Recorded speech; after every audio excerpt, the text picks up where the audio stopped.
The ancient oak groaned like a dying giant, its roots tearing free from earth that had turned to soup.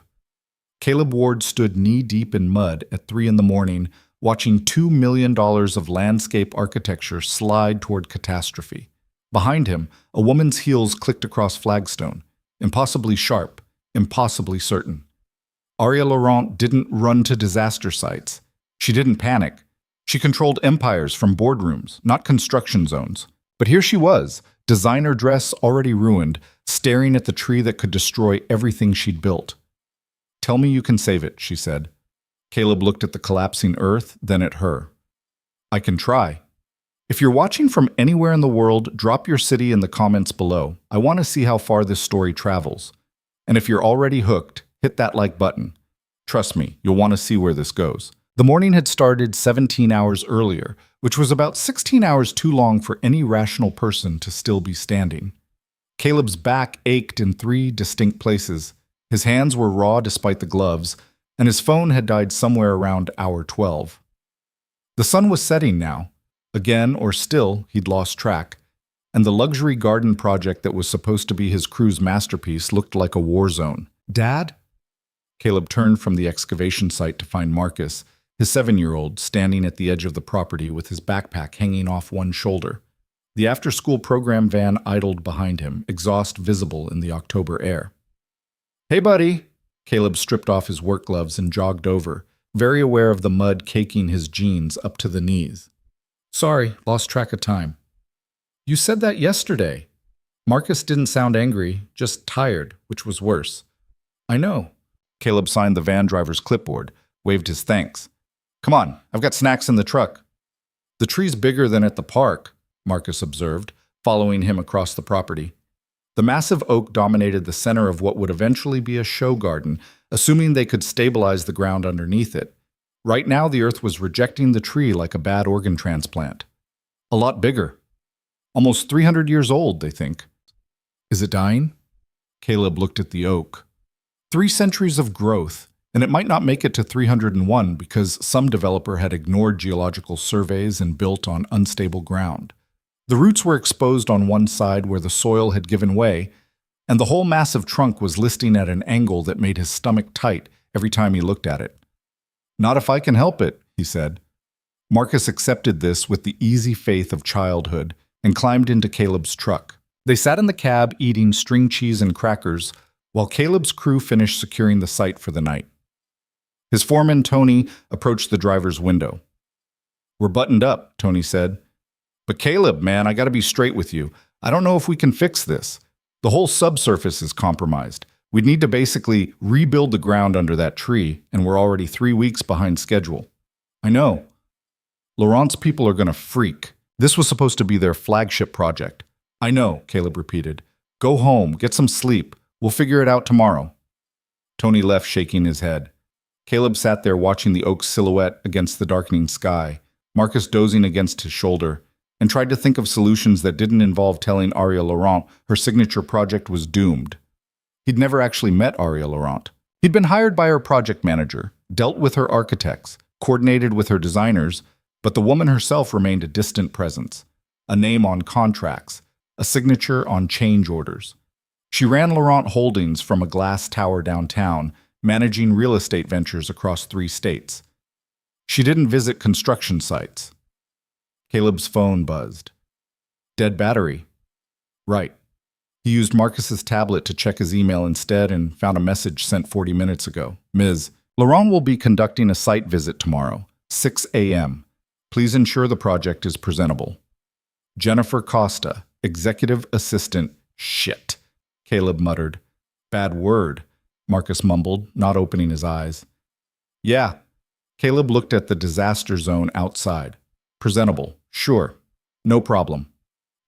He was back on site at 4:30 in the morning, which gave him 90 minutes to make $2 million of failing infrastructure look less catastrophic. It was like trying to hide a sinking ship by scrubbing the deck. His crew arrived at 5, bless them, and they worked fast. They cleared the worst of the construction debris, straightened the survey markers, made sure all the equipment was properly staged. But there was no hiding the central problem. The oak tree was failing, and the ground beneath it was turning to soup. At 5:58 a.m., a black Mercedes SUV pulled through the site gates. Caleb was standing next to the oak, coffee in hand, mud already on his boots despite the early hour. He watched the SUV park and tried to prepare himself. He'd dealt with wealthy clients before. They usually showed up in designer workwear that had never seen actual work, took some photos for social media, then left. This would be fine. The driver's door opened and Aria Laurent stepped out. Caleb had seen photos. They didn't capture it. She was tall, maybe 5'9" in the low heels she wore despite the mud, with dark hair pulled back in a way that was probably effortless for some people but looked deliberate on her. She wore black pants and a cream-colored coat that probably cost more than his truck, and she moved with the kind of precision that came from never wasting motion. But it was her face that stopped him. The photos made her look polished, controlled, perfect. In person, she looked exhausted. There were shadows under her eyes that makeup couldn't quite hide, and a tightness around her mouth that spoke of stress held too long. She walked straight to the oak tree, which meant walking straight to Caleb. "Your ward," she said. Not a question. "Yes, ma'am." He stuck out his hand, remembered the mud, started to pull it back. She shook it anyway. Her grip was firm, her palm smooth against his calluses. "Aria Laurent, tell me the truth about this tree." Caleb appreciated directness. "It's in trouble. The ground's unstable, more than we realized. Every time it rains, we lose more soil. The roots are exposed on the north side, and the whole structure's starting to lean. Can you save it?" "Honestly, I don't know yet. We'd need to stabilize the subsurface, probably inject some kind of structural foam or resin to solidify the soil. Then we'd need to carefully rebury the root system and provide support until everything settles. It's technically possible, but it's expensive and there's no guarantee of success." Aria walked around the tree, looking at it from different angles. Her heels sank slightly into the soft ground with each step, but she didn't seem to notice or care. Caleb found himself following her, oddly compelled to stay close. "The gala is in 6 weeks," she said, still studying the tree. "This garden is supposed to be the centerpiece. I have 200 donors coming, each paying $50,000 a plate. The entire event is built around this space." "I understand. Do you?" She turned to face him, and there was something sharp in her expression. Not anger exactly. Desperation, maybe, held under rigid control. "This isn't just a garden party, Mr. Ward. Laurent Holdings has had 3 consecutive quarters of declining revenue. Our stock is down 18%. I have board members circling like sharks, and a competitor who's been buying up shares and waiting for me to fail. This gala is supposed to demonstrate stability, vision, success. If this fails, I lose more than a tree." Caleb absorbed that. The human cost behind the construction schedule. He knew that feeling, everything riding on one moment, one choice. "Then we save it," he said. "Just like that?" "No, not just like that. It'll take everything we've got, probably cost more than budgeted, and we'll be working round the clock. But if you need this tree standing in 6 weeks, we'll make it stand." Aria studied him with those sharp, tired eyes. "You're either very confident or very foolish." "Little of both, probably." The corner of her mouth twitched. Not quite a smile, but close. "What do you need?" They spent the next hour walking the site. Caleb explained the technical challenges, the clay layer that was holding water, the way the previous excavation had disrupted the water table, the root damage already sustained. Aria listened with complete focus, asking questions that proved she understood more about structural engineering than most of his clients. "You've done this before," Caleb observed as they examined the exposed roots. "Not just hired people to do it, actually studied it." "I have a degree in civil engineering," Aria said, crouching down to look at where the roots met the disturbed soil. Her coat dragged in the mud. She didn't seem to notice. "I started Laurent Holdings because I wanted to build things that lasted, structures that meant something." She touched one of the exposed roots, almost gentle. "My father thought engineering was an unsuitable hobby for someone meant to run the family business. He preferred I focus on finance and board management. But you did it anyway." "I did everything anyway. Engineering degree, MBA, took over the company at 25 when he had his first stroke. I learned to make him proud and prove him wrong at the same time." She stood, brushing dirt off her hands. "He died 2 years ago, right before our stock started falling and everything got complicated. Caleb didn't know what to say to that. He understood loss. Marcus's mother had died in a car accident 4 years ago, and the hole she left still ached. But he'd never had to grieve while running an empire. "I'm sorry," he said, because it was true and insufficient and all he had. Arya nodded once, sharp, professional. The vulnerability disappeared behind that controlled mask. 6 weeks, Mr. Ward. Whatever you need, you'll have. But I need this garden perfect. Caleb, he said, if we're going to be working together this closely, we might as well use first names. She considered that. Arya, then. Though my staff will have a heart attack if they hear you using it. I'll try to contain my rebellious nature. That almost smile again. Somehow I doubt that. The next 3 weeks were brutal. Caleb's crew worked in rotating shifts, 12 hours on, 12 off. They brought in specialists, geotechnical engineers, arborists, a soil stabilization company from Portland. The costs mounted. Every few days, Caleb had to call Arya with an updated budget, and every time she approved it without hesitation. She was on site more than he expected. Not every day, but several times a week, arriving early in the morning or late in the evening. She'd wear practical clothes, boots, work pants, but still moved like she was crossing a boardroom. She'd walk the site, check their progress, ask detailed questions about methodology. Caleb found himself watching for her, looking up when cars approached, checking his appearance in the truck mirror when he knew she was coming. It was stupid. She was a billionaire dealing with corporate warfare.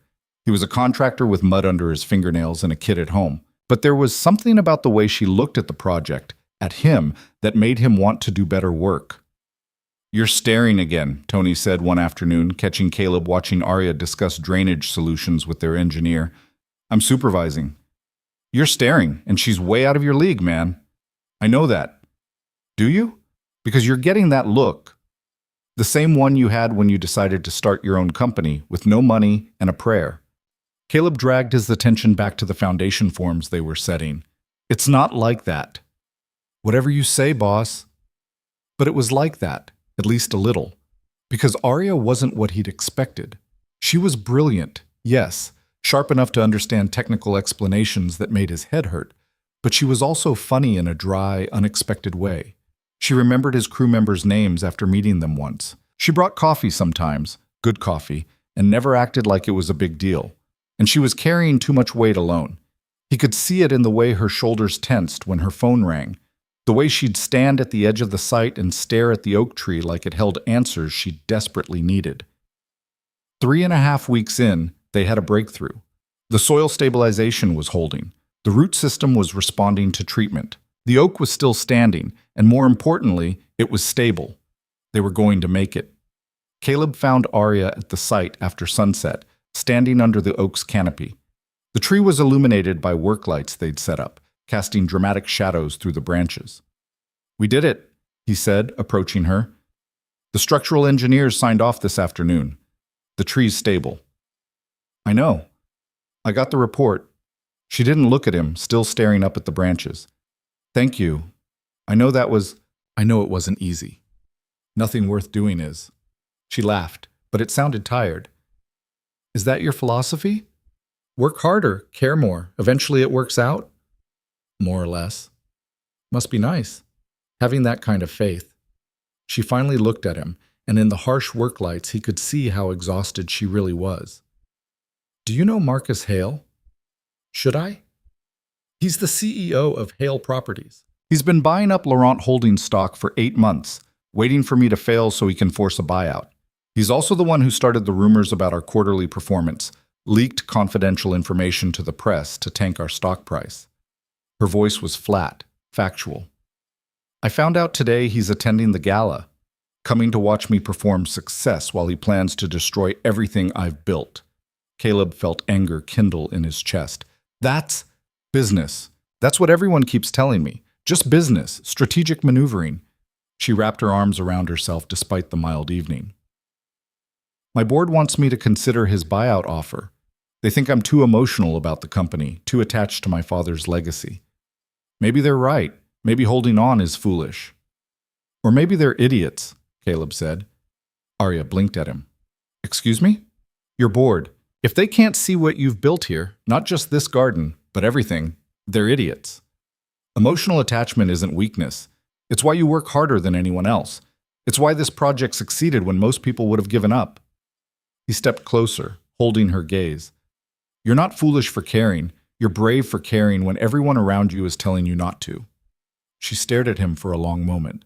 Something shifted in her expression. Surprise, maybe, or recognition. Like she'd been waiting for someone to say that and didn't believe it would happen.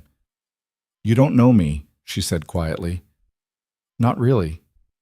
I know you show up. I know you don't give up. I know you approved every budget increase I requested because you care more about doing things right than doing things cheap. That's enough. Is it? She moved closer, and suddenly the space between them felt charged. What if I told you I'm terrified? That I lie awake at night running scenarios, trying to figure out how to save a company that might not want to be saved? What if I told you this garden, this gala, it's my last chance, and I'm not sure it's going to be enough? Caleb wanted to touch her, to close that last foot of distance and pull her against him, tell her it would be okay. But he could see the fragile control she was maintaining, the way she was holding herself together through pure will. Then I'd say you're human, he said instead. And I'd say you're not alone. Not in this, anyway. Arya's phone rang. She looked at the screen, and that vulnerable moment disappeared. The mask came back. Polished, professional, untouchable. I have to take this, she said. Board call. Thank you for the update on the tree. She walked away before he could respond, already speaking in that controlled boardroom voice. Caleb stood under the yoke and watched her go, feeling like he'd just touched something valuable and had it snatched away. The final 2 weeks before the gala were chaos. The garden had to be completed, not just functional, but perfect. Every plant, every stone, every lighting fixture had to be exactly right. Caleb's crew worked around the clock alongside landscapers, electricians, tent companies, caterers. The site transformed from a construction zone into something almost magical. Arya was there constantly now. She'd abandoned any pretense of maintaining distance, working alongside the crews to direct placement, adjust designs, make thousands of small decisions that would determine whether the space felt cohesive or disjointed. Caleb found himself working next to her more often than not. They developed a rhythm. He'd handle the structural concerns, she'd handle the aesthetic ones, and they'd meet in the middle on everything else. They didn't talk much during the work, but the silences felt comfortable, companionable. It was during one of these silences, late on a Tuesday night, that Marcus Hale showed up. Caleb knew who he was immediately. The man radiated that particular brand of aggressive confidence that came from never being told no. He was younger than Caleb expected, maybe 35, dressed in an expensive suit despite the late hour. He walked onto the site like he owned it. "Arya!" he called out, not bothering with titles or courtesy. "Impressive work. Didn't think you'd pull it off." Arya straightened from where she'd been examining a lighting fixture, and Caleb watched her transform. The woman who'd been focused and present disappeared, replaced by something cooler, more remote. "Marcus, I wasn't aware you were in town. Just flew in. Wanted to see the legendary garden before the big event." He walked closer, deliberately stepping over freshly planted beds in a way that made Caleb's jaw tighten. "Though I have to say, seems like a lot of effort for a party. But then, you always did care more about appearances than fundamentals. Interesting perspective from someone whose company's last 3 projects failed inspection." Marcus's smile didn't waver. Failed inspection, got approved on appeal, made profit anyway. That's the difference between us, Arya. I understand that business is about results, not romance. Speaking of which, he finally seemed to notice Caleb. "Who's this? The hired help?" "Caleb Ward," Arya said, and there was steel in her voice now. "The contractor who saved this project. Caleb, this is Marcus Hale." Caleb didn't offer his hand. "I've heard about you. All good things, I hope." Marcus's tone suggested he didn't care either way. "Well, Arya, I'll let you get back to whatever this is. See you at the gala. Should be quite a night." He left the same way he'd arrived. Casual destruction, confidence unshaken. Caleb watched Arya watch him go, saw the way her hands clenched into fists. "He's going to try something," she said quietly. "At the gala. He didn't come here just to look. He's planning something. Then we'll be ready." "We?" She looked at him surprised. You think I'm missing this? After all the work we put in? Caleb shook his head. I'll be there, keeping an eye on things. It's a formal event, $50,000 a plate. So I'll wear my nice shirt, the one without any holes. That got a real smile. Small, but genuine. You don't have to. I know, I want to. He held her gaze. You're not facing him alone. Something flickered across her face. Gratitude, maybe, or relief. Thank you, she said softly, for all of this. The tree, the support, just showing up. I haven't had many people show up lately. Their loss, Caleb said, and meant it. The night before the gala, Caleb was doing final checks on the site when he got a text from an unknown number. Dinner tomorrow? Before the chaos. Need to talk. He stared at his phone, mud-covered and cracked but still functional, and felt his heart rate pick up. Sure. What time? 6 p.m. I'll send a car. I can drive. Humor me. Dress nicely. He looked down at his work clothes, splattered with mud and tree resin and things he didn't want to identify. Dress nicely. Right. He'd been planning to rent a tux for the gala anyway. Might as well break it in. The next evening, cleaned up and wearing a suit that felt foreign after weeks in work clothes, Caleb waited outside his apartment. Marcus was with his sister for the night, already briefed that Dad had a work thing and would be back late. You look weird, Marcus had said, studying him critically. Your face is different without dirt on it. Thanks, buddy. Are you going on a date with the tree lady? Caleb had frozen. What tree lady? The one you're always looking at, with the tired eyes. Out of the mouths of 7-year-olds. It's not a date. It's a work dinner. Okay, Marcus had said, in a tone that meant he didn't believe it but would let it go. The car that arrived was the same black Mercedes SUV, but this time Aria was in the back seat. She wore a dress, dark green, simple, elegant, and her hair was down for the first time since he'd met her. She looked nervous. I thought you were sending a car, Caleb said, sliding in beside her. I did. I'm in it. Aria signaled the driver, who pulled smoothly into traffic. I wanted to talk before we got to the restaurant, away from everything. Okay. She took a breath. I'm thinking about selling the company. Caleb felt like he'd been punched.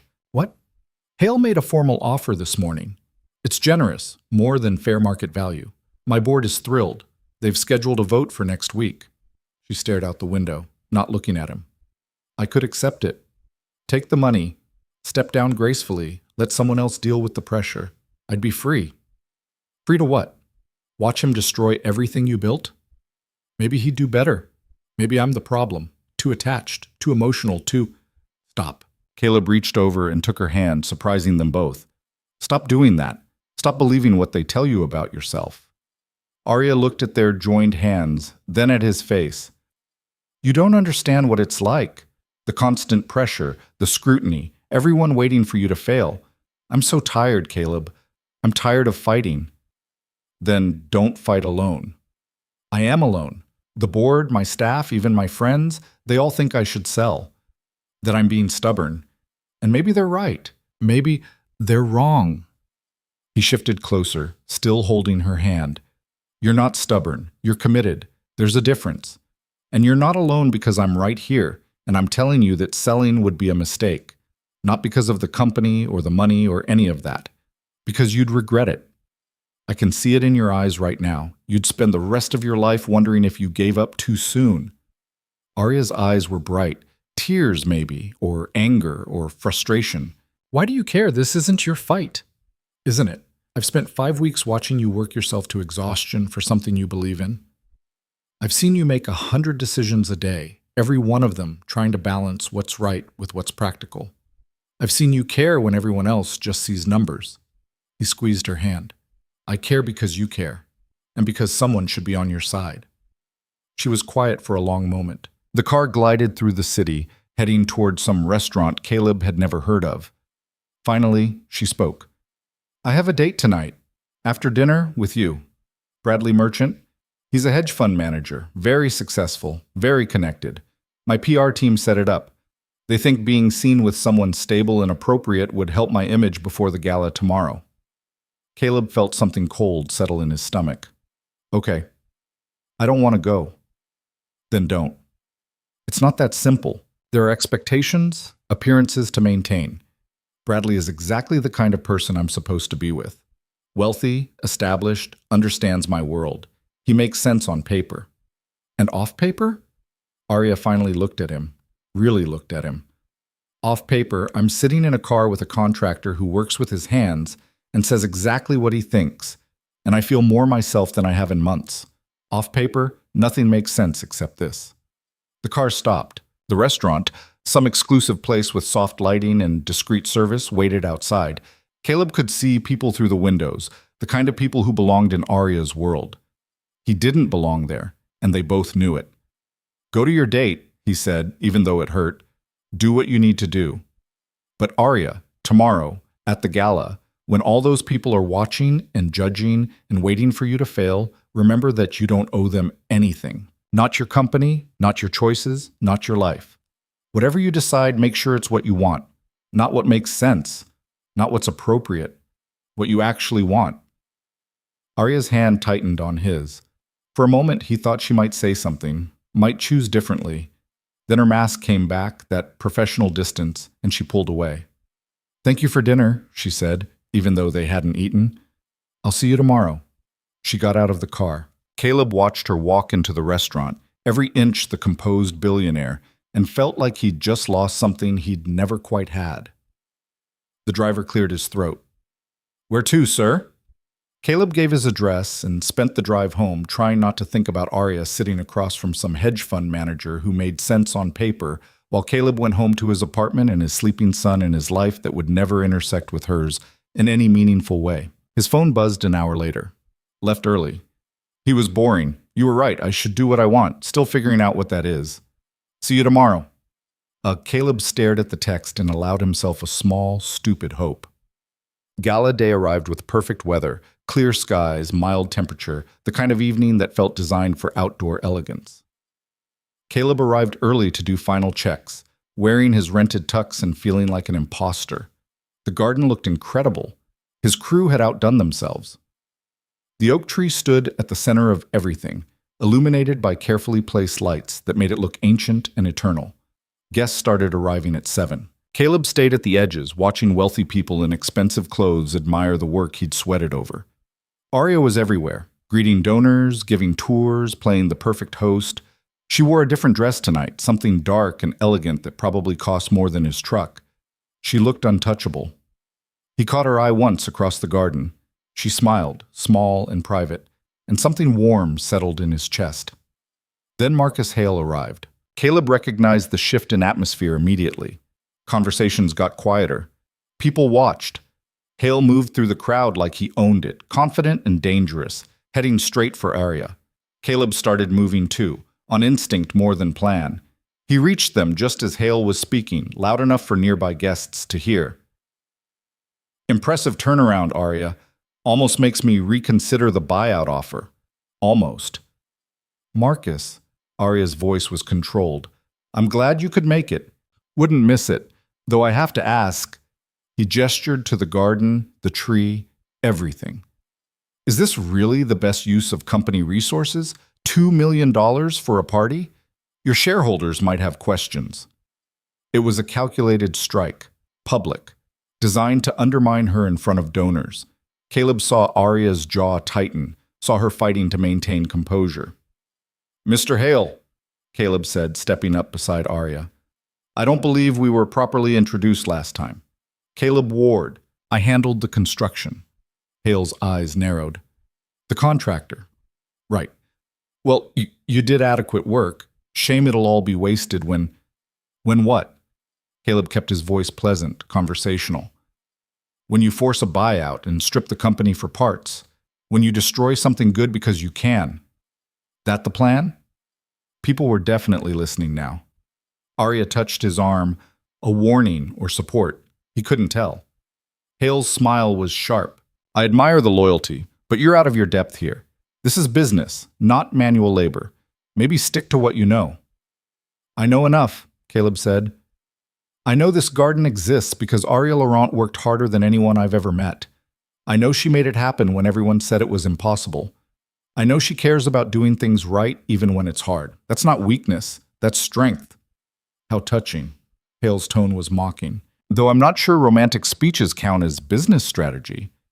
Better than your strategy of circling wounded companies like a vulture. Arya's hand tightened on his arm. Caleb! Thunder rumbled in the distance.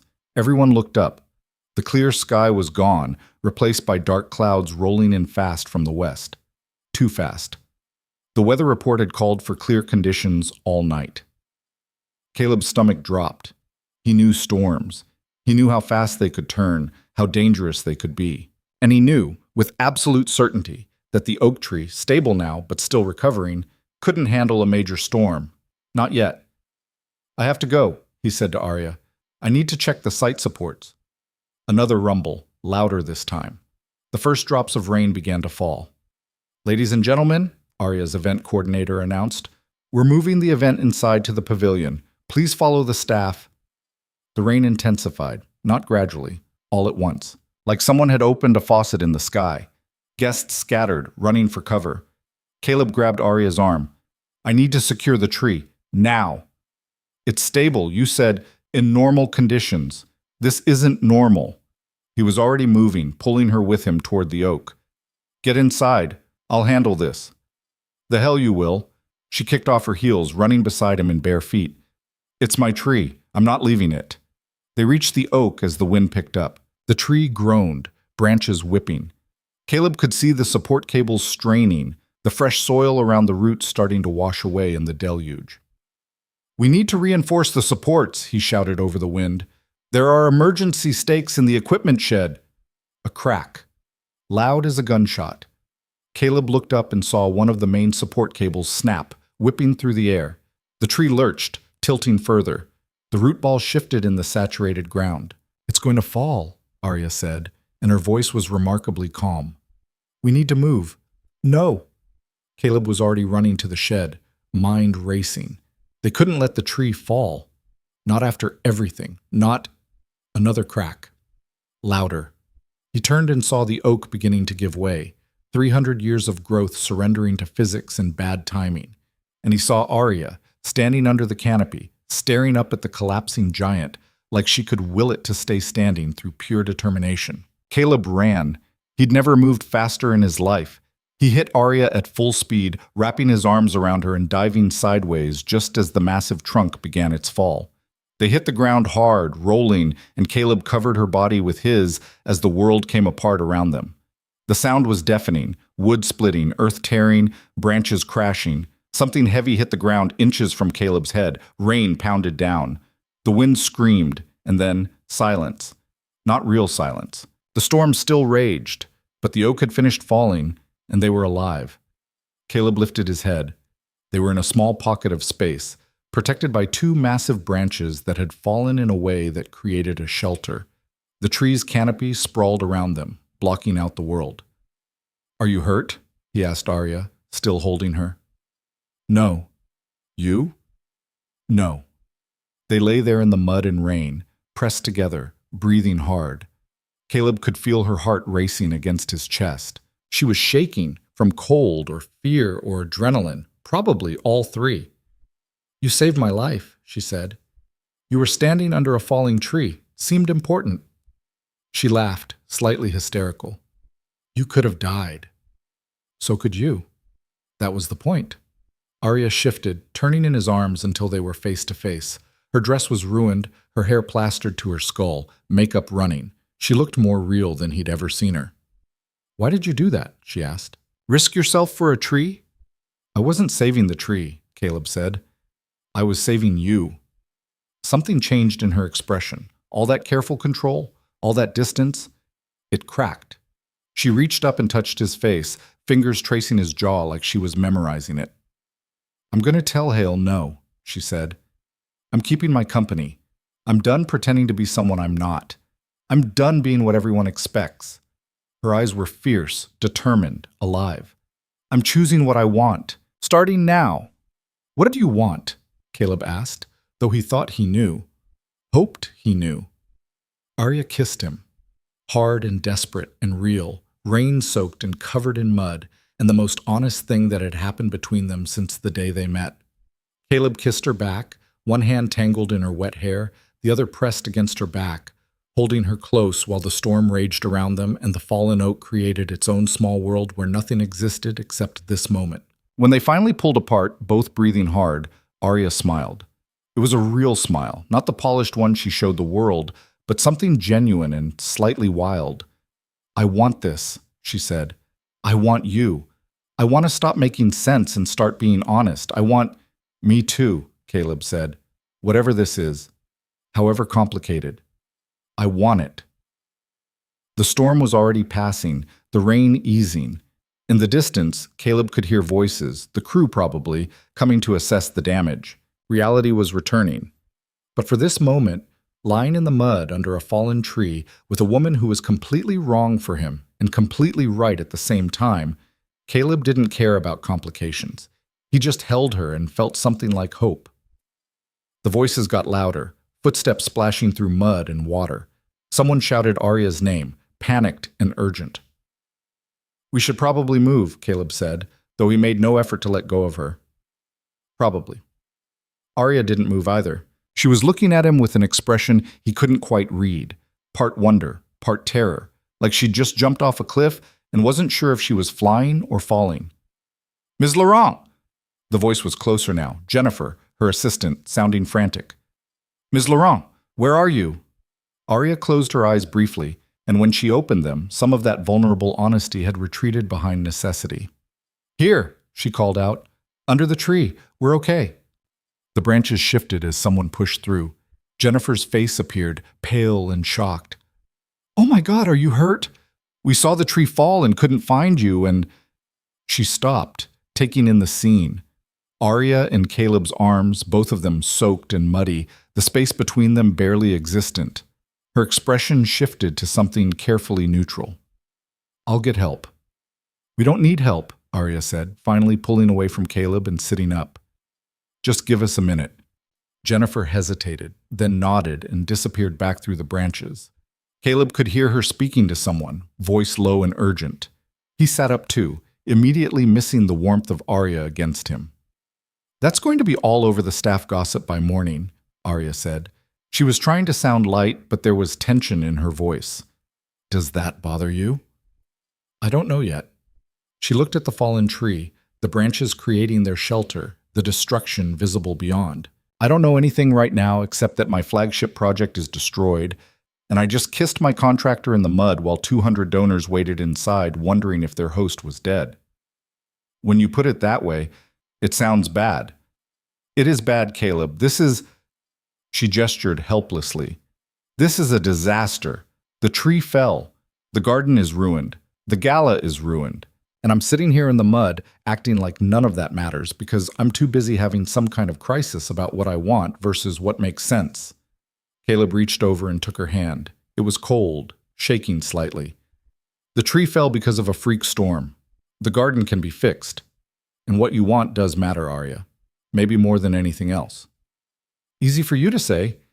You're not the one who has to walk back inside and face those people. You're not the one whose competitor is probably already calling board members, telling them this is proof I can't handle the company. You're right. I'm not. He squeezed her hand.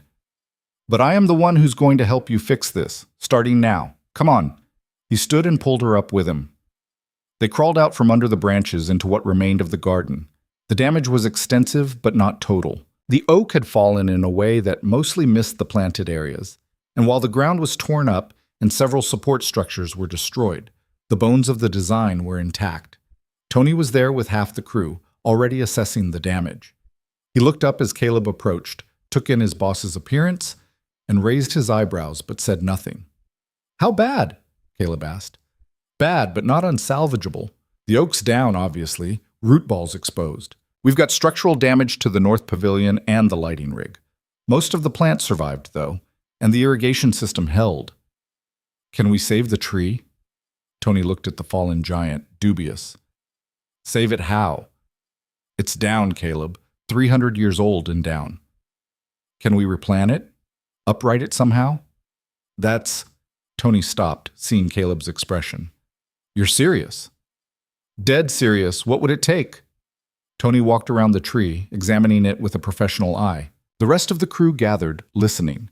Arya stood slightly apart, watching Caleb with an expression he couldn't decipher. We'd need a crane, Tony said finally. A big one. We'd have to stabilize the root ball, build a support structure, carefully lift and rotate the tree back to vertical. It's technically possible, but Caleb, we're talking about a massive undertaking. Days of work, maybe a week. And there's no guarantee the tree survives the trauma. But it could work? Could. Maybe 40% chance. Then we do it. Caleb turned to Arya. If you want to. It's your call. Arya looked at the fallen oak, then at the garden, then at the crew watching her. When she spoke, her voice was steady. The gala's over anyway. The donors are inside, probably calling their cars. Marcus Hale is probably already drafting a press release about tonight's failure.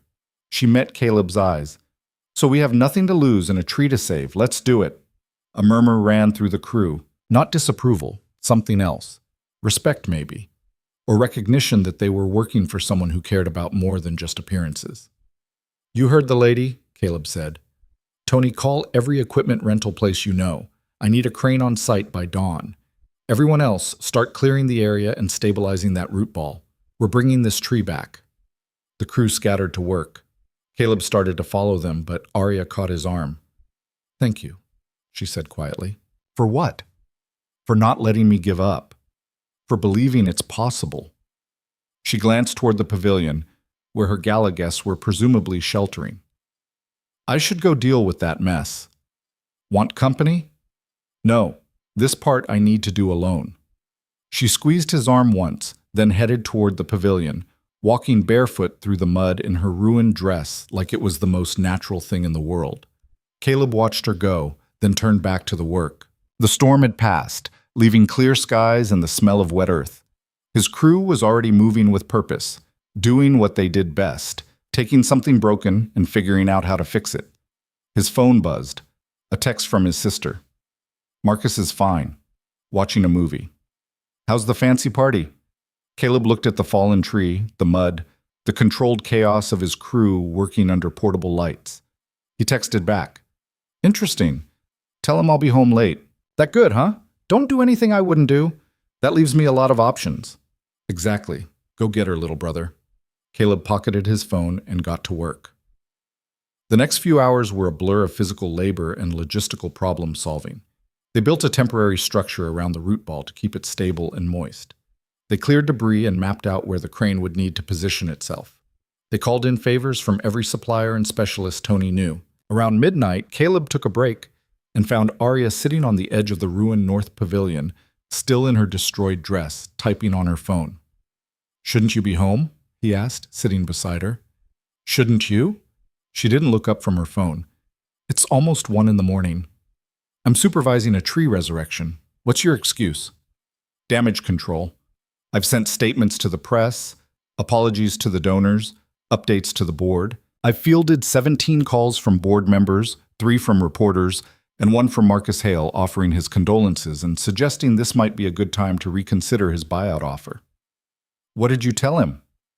I told him to go to hell, politely. In corporate language. She finally looked at Caleb, and there was a glint of something dangerous in her eyes.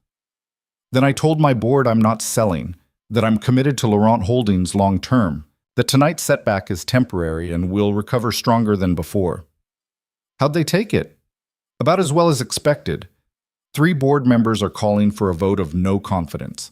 2 are threatening to resign. 1 suggested I take a leave of absence for exhaustion.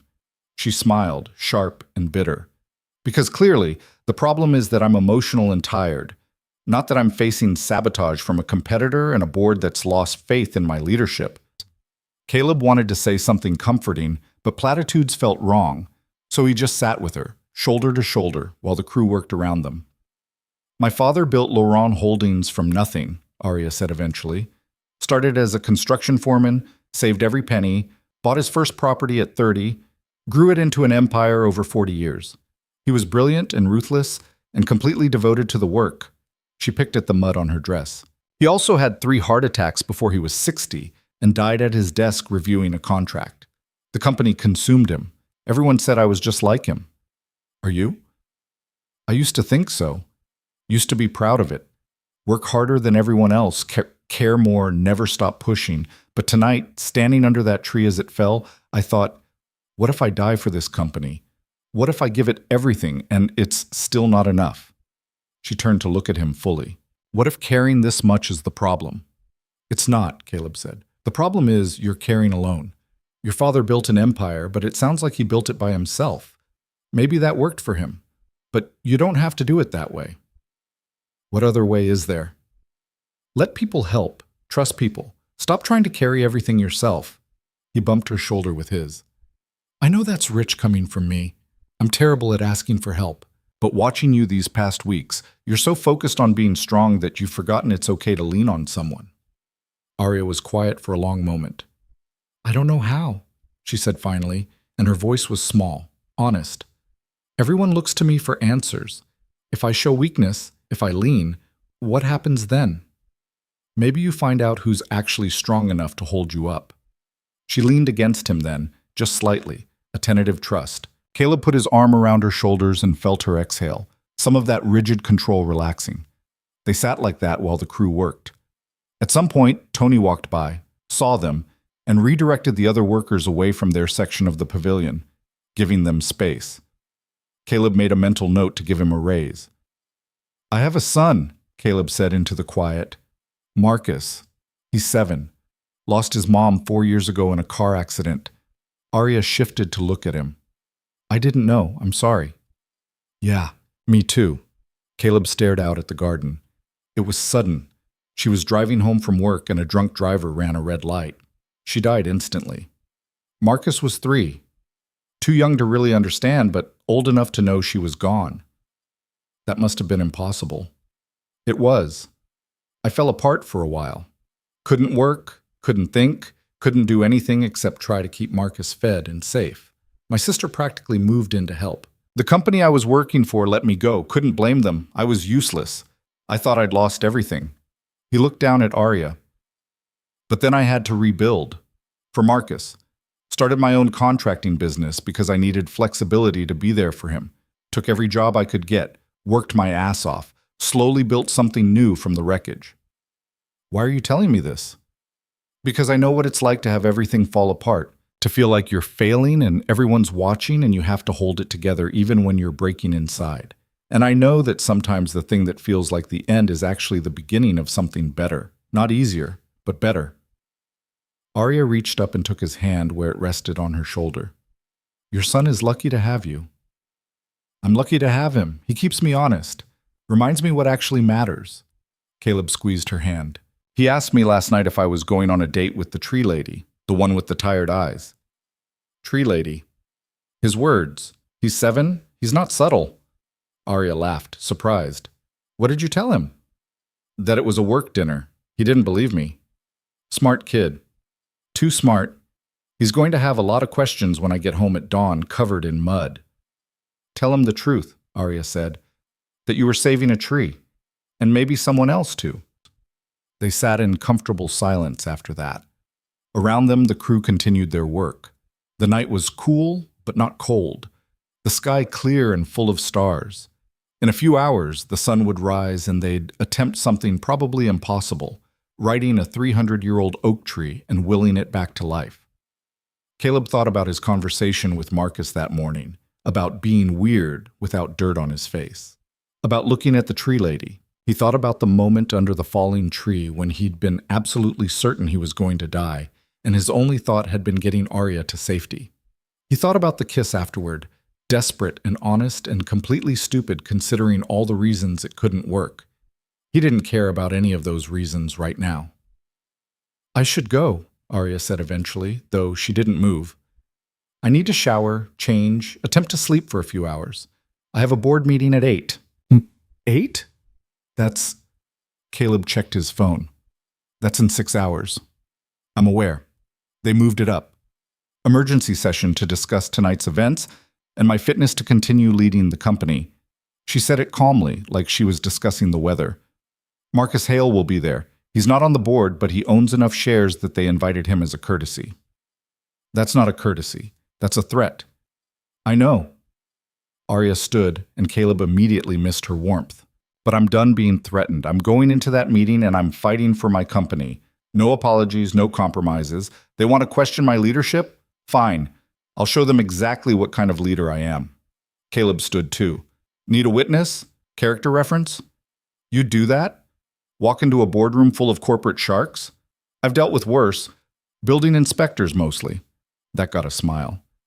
But seriously, if you need someone there, I need you here, Arya said, saving that tree. Because when I walk out of that boardroom still in charge of my company, I want to see that oak standing. I want proof that impossible things can happen if you're willing to fight for them. No pressure then. None at all. She moved closer, close enough that he could smell her perfume under the mud and rain. Thank you, Caleb. For tonight, for all of this. For showing up when I needed someone to show up. Anytime. She kissed him again, softer this time. Less desperate, more deliberate. A promise instead of a question. When she pulled back, she was smiling. I should really go, she said. You should. I'm going. Okay. She didn't move. Neither did he. Miss Laurent? Jennifer appeared from somewhere, tactful, as always. Your car is ready. Right. Yes. Arya stepped back, putting professional distance between them. I'll be there in a moment. Jennifer disappeared. Arya looked at Caleb one more time, something vulnerable and fierce in her expression. Don't let that tree die, she said. Wasn't planning on it. She left then, walking across the ruined garden to where her car waited. Caleb watched until the taillights disappeared, then turned back to the work. Tony appeared at his elbow. So that's happening. Shut up. I'm just saying, you've got a type. Strong-willed women who are way too good for you. Sarah wasn't too good for me. Sarah was a saint who married a stubborn idiot who works too hard and doesn't know when to quit. Arya's a billionaire who could buy and sell us all without thinking about it. You seeing the difference? Caleb looked at the fallen oak, the crew working to save it against all reasonable odds.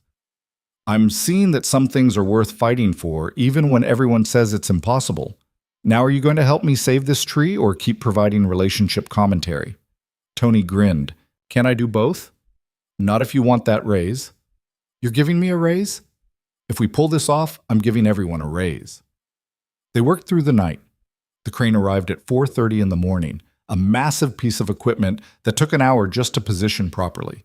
By the time the sun started to rise, they had straps secured around the oak's trunk and a team of specialists coordinating the lift. Caleb stood back and watched them work, running on coffee and adrenaline and maybe a little bit of crazy faith. His phone rang. Unknown number. Ward, he answered. Mr. Ward, this is Jennifer Costa, Ms. Laurent's assistant. I'm calling because Ms. Laurent asked me to keep you updated on the board meeting. Caleb checked his watch. 7:45. It hasn't started yet. No, but the board members are arriving. Mr. Hale is here. He brought lawyers. Jennifer's voice was carefully neutral, but Caleb could hear the worry underneath. I thought you should know. How's Arya? Focused. She's been in her office since 6, preparing. She looks... Jennifer paused. She looks different, determined, like she's already decided how this ends and she's just waiting for everyone else to catch up. That sounds like her. Mr. Ward, I've worked for Ms. Laurent for 3 years. I've never seen her like this. Whatever happened last night saved both our lives and destroyed a very expensive tree. Yes, well, whatever happened, I wanted to say thank you. She's been carrying too much for too long. It's good that she has someone now. She's always had people, Caleb said. She's had employees, staff, board members. That's not the same thing. Jennifer's voice softened. The meeting's starting. I'll call if there's news. She hung up. Caleb stood there holding his phone, thinking about Arya walking into a room full of people who wanted her to fail, carrying the weight of a company and a legacy and expectations that would crush most people. Boss, Tony called. We're ready for the lift. Caleb pocketed his phone and jogged over. The crane operator was in position, the straps were secure, the support structure was ready. They'd done everything possible to prepare. Now came the impossible part, Slow and steady, Caleb called out. Watch the root ball. If anything shifts wrong, we stop immediately. The crane engaged. The straps went taut. For a long moment, nothing happened. The oak was too heavy, the angle too difficult. Then, slowly, impossibly, the massive trunk began to move. The crew held their collective breath. Inch by inch, the oak tree rose from its fallen position. The root ball lifted, earth cascading off in streams. The crane operator worked with precision, adjusting tension, maintaining balance. The tree rotated, branches swaying, 300 years of growth being asked to defy gravity one more time. It's working, someone whispered. Caleb didn't dare speak. He watched the oak rise, watched his crew guide it carefully upward, watched the morning sun illuminate the whole impossible scene. Somewhere across the city, Arya was fighting her own battle. Here, they were fighting theirs. The tree reached vertical. The root ball settled into the prepared hole. The support cables engaged, taking the weight. The crane held position while they secured everything, triple-checking every connection. "We did it," Tony said, disbelief clear in his voice. "We actually did it." The tree stood, damaged, traumatized, held up by cables and engineering and sheer stubborn will, but standing. Caleb's phone rang. Jennifer. "Tell me," he said. "The meeting just ended. Miss Laurent won. The board voted to retain her as CEO by a margin of 7-5. Mr. Hale's buyout offer was rejected. He's not happy, but Ms. Laurent is still in charge." Relief flooded through him. "And Arya? How is she?" "See for yourself." The line went quiet, then a different voice. "Caleb? Hey, I hear congratulations are in order." "I could say the same." Arya's voice was tired but triumphant. "Jennifer's been sending me updates. She says the tree is standing." "It is? Barely, but standing. Just like us." "Just like us," Caleb agreed. There was a pause. When Arya spoke again, her voice was softer. "I told them about you. The board. When they questioned my judgment, my ability to make sound decisions under pressure. I told them about the tree, the storm, the contractor who risked his life to save mine and then worked all night to fix what was broken. I told them that's the kind of commitment I want in my company. That's the kind of standard I hold myself to." "What did they say?" Marcus Hale said I was being emotional, that I was confusing personal feelings with professional judgment. She laughed, sharp and fierce. I told him he was absolutely right, that I was emotional about my company, passionate about doing things right, and if that made me unfit to lead, then they should vote me out right now. I told them I'd rather fail fighting for something I believe in than succeed by compromising everything that matters. And they kept you anyway. And they kept me anyway. Narrow margin, but enough. She took a breath. "I'm coming to the site. I need to see the tree. I need to see you. Is that okay?" "More than okay. I'll be there in 20 minutes. She hung up. Caleb looked at the standing oak, held upright by temporary supports, still fragile but alive. His crew was already working on the permanent stabilization, moving with renewed purpose now that the impossible part was done. "She's coming here?" Tony asked. "In 20 minutes. We look like hell. The site looks like hell. Maybe we should—" "No." Caleb looked at his crew, covered in mud and exhausted. At the garden, torn up but beginning to show its bones again. At the oak tree, standing against all odds. "We look like people who fought through the night to save something worth saving. That's exactly what she needs to see." Tony nodded slowly. "You're really doing this, aren't you? Dating a billionaire. Bringing her into your weird world of mud and trees and impossible deadlines. Looks like. Marcus is going to have so many questions." "I know." "Sarah would have liked her." That stopped Caleb cold. He looked at Tony, who'd known Sarah, who'd been at her funeral, who understood what that comparison meant. "Yeah," Caleb said quietly. "She would have." Arya arrived in exactly 20 minutes, driving herself this time in a sleek sedan that looked painfully out of place among the work trucks. She got out wearing business clothes, a suit that probably cost thousands, but she walked across the torn-up ground like it was a boardroom floor. She stopped in front of the oak tree and just stared.